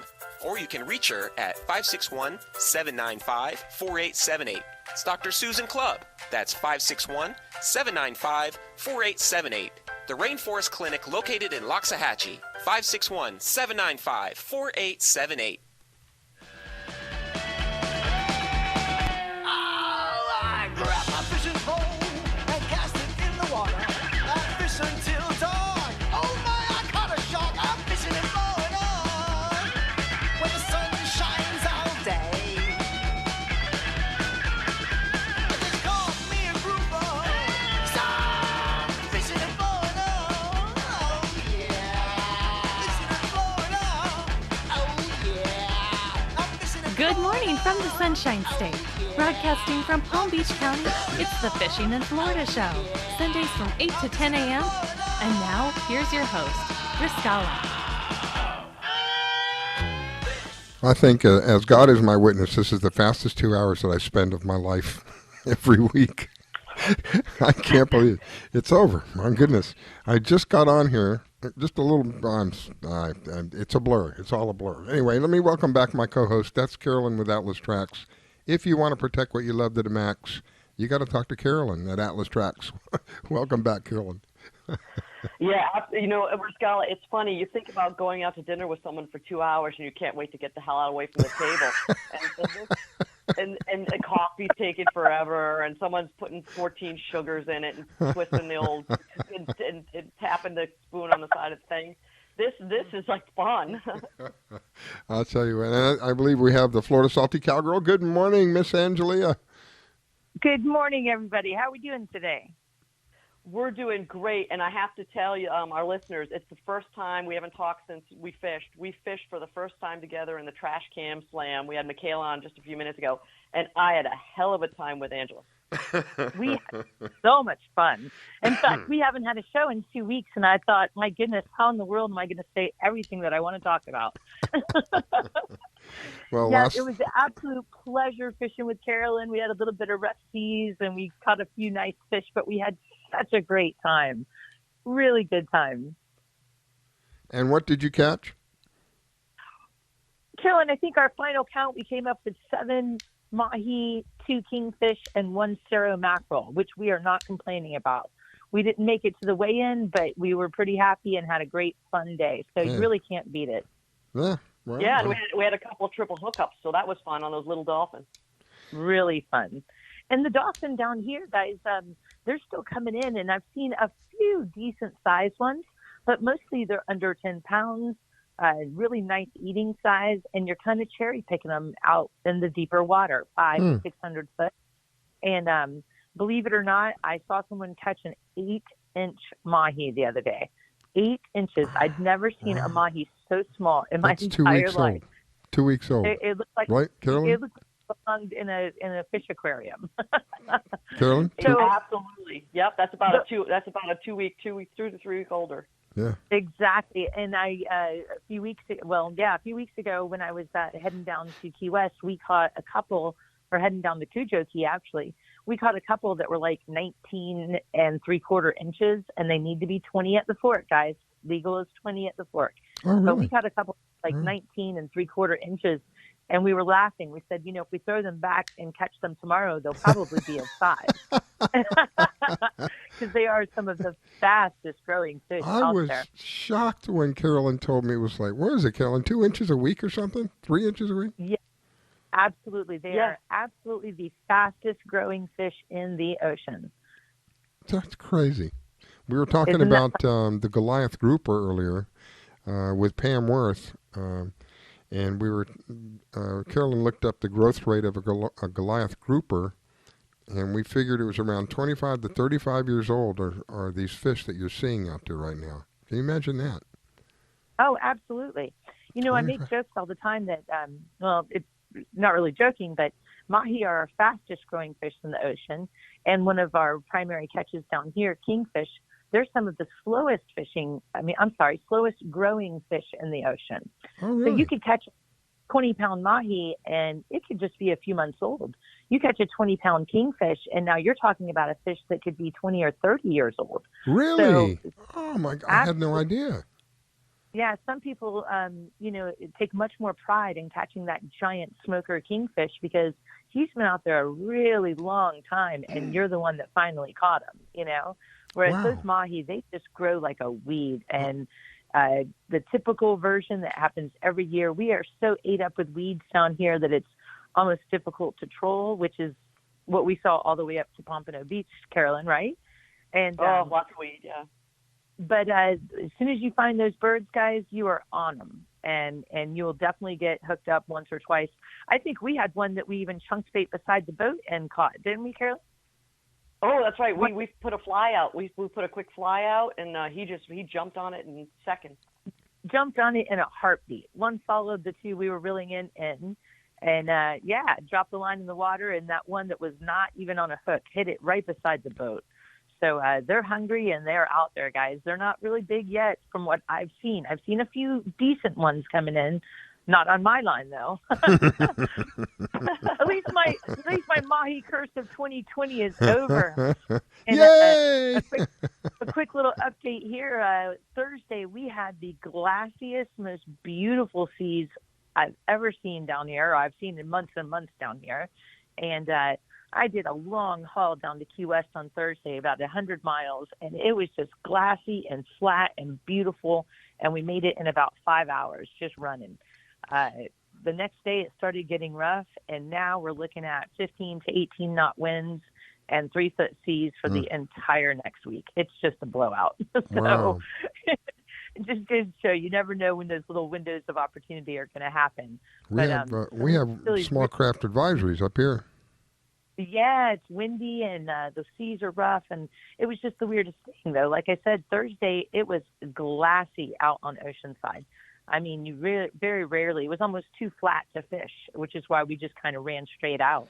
And we had planned on staying gone a little longer, but with the winds kicking up, you don't want to take any chances. 3-foot seas are not fun to play in, and when they get above that, they just get kind of scary. So, but fish are out there; it's happening. The weed lines are insane. The birds are insane, and tourism down here is going crazy. You want to come down and fish? Everybody's busy. Everybody's having fun. Key West is busy. All of the keys are busy. So busy that we're finally running into a little bit of a fuel problem. Finally. But hopefully that doesn't last very long. But yeah, it's been just a beautiful, beautiful week. This is not going to be the week to fish unless you're going to go backcountry. Yeah, fish off a bridge. But backcountry bite's been hot too, so really you can't complain. Yeah, there's plenty of saltwater canals. You can go fishing in there. There's plenty of fish in there. Yeah, we can always. We're pretty lucky down here. If you if the ocean side is too rough to fish, you can usually get into the backside and get up in some mangroves where you're in protected waters and really still have a really nice day of fishing. Very calm back in there.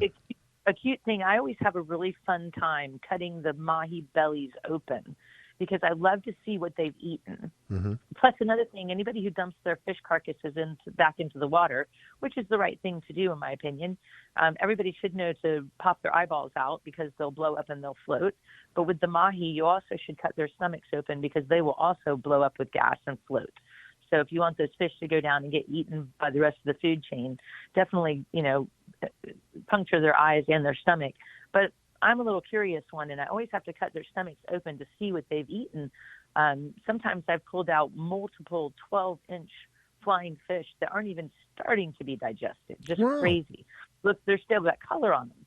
But the coolest thing, a couple weeks ago, I cut one of these really small mahi bellies open, and out pours handfuls of tiny, perfect little triggerfish the size of dimes. Oh my God. And I mean, perfect, tiny little triggerfish. I'm going to have to post a picture because I put a couple on my fingers. They were not even starting to be digested. And I'd never in my life seen triggerfish the size of dimes. Perfect little triggerfish. But and handfuls of them. Aren't triggerfish bottom fish? They are. And dolphin are typically topwater fish. Am I wrong? Very true. And the weirder part about that is the fish that I caught that were full of these little baby triggerfish, I caught them in 1,500 foot of water, 30 miles offshore. Wow. So where the heck did they pick up all of these tiny little baby triggerfish? I'd never seen anything so small in my life like crazy. that. perfect. I'm telling you, I'll have to post a Yeah, picture. I got to see a picture of that. That. Oh my gosh. Absolutely. Yeah, that Coolest doesn't. thing. Isn't that just doesn't make sense? Because one is a bottom and one is a top, and you're saying 1,500 feet of water. It's a big change. Absolutely, and way far off the reef. Oh, And to my my gosh. knowledge, bigger fish are reef fish. A reef fish, you know? yeah, bottom fish on Oh. the reef, yeah. Wow. Yeah, and I've caught them giant. I mean, as big as a giant dinner plate. So to see handfuls of them, just like tiny little dime size. I'll send you a picture when we get off the phone, Marcella, Yeah. because they are just the coolest thing. That's a put- But you never know what you're going to find in those mahi bellies. I found everything from, like I said, undigested whole foot-long flying fish to chicken bones to plastic bottle caps, you name it. I have found some crazy stuff in mahi bellies. It's always like a little treasure hunt for me. Well, if you ever find a hot dog, you can tell Carolyn. Hey, that Well, was not funny. it totally works. And she's been to my house, so she knows I have a fully stocked bait freezer that's about 20 feet from the kitchen fridge, and I always go for the hot dogs. Absolutely. Hey, when I was a kid, we fished with dough balls and hot dogs. That's all what the time. yeah, that's what we fished Right? with dough balls. Yeah, we would get Dough balls we'd get the biscuit. Is that what it's called? Biscuit brand. You pop them open and they got the dough in there that you make biscuits with. That's what we would use. Yeah. And then my mom would get mad. Here goes breakfast. But yes, the Wow. hot dogs definitely work, guys. If you're just playing around and you're just goofing off on some of the bridges or some of the canals around, hot dogs definitely work. I mean, it's meat, it smells, it's got a little bit of grease to it, so it'll work. And, I just found it funny. Carolyn definitely does have hot dogs in the freezer. Can't make that up. Yeah, and I also have beautiful squid, silver sides, chunk bait, pre-rig bait, and I never think, Angela, next time you come up for the ladies fish off, and we'll have to actually try some real bait in the canal. Absolutely. Yeah, maybe before 11 o'clock at night too. Yeah. Yeah, I like at night, especially like on a full moon. Oh my gosh, there's just something about that water, the reflection of the moon off the water, and it being like off a dock or something. Oh yeah.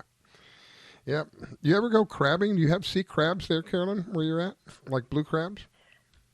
No, we don't, but every once in a while I see a crab on our dock, which is kind of amazing because that dock gets really hot, so I'm wondering how the heck he's chose to be up there, but I just flick him off back into the water, a couple iguanas here and there, and, neighbor has a bait pen, so I'll throw some food in there, feed those little guys up a little bit, but no. Yeah, so, it's a great location. We're about 4 miles to either Boca or Hillsborough Inlet, so it's a little bit of a boat ride, but it's always fun. It's a ride. My goodness. Well, I can't believe it. We're out of time, but before we run out of here, I want to give the Florida Salty Cowgirl an opportunity. People want to go fishing down in the Keys. You got to talk to this young lady, Angelia, and it's very easy to reach her. And if you want to do that, Angelia, how are they going to do that if they want to do that?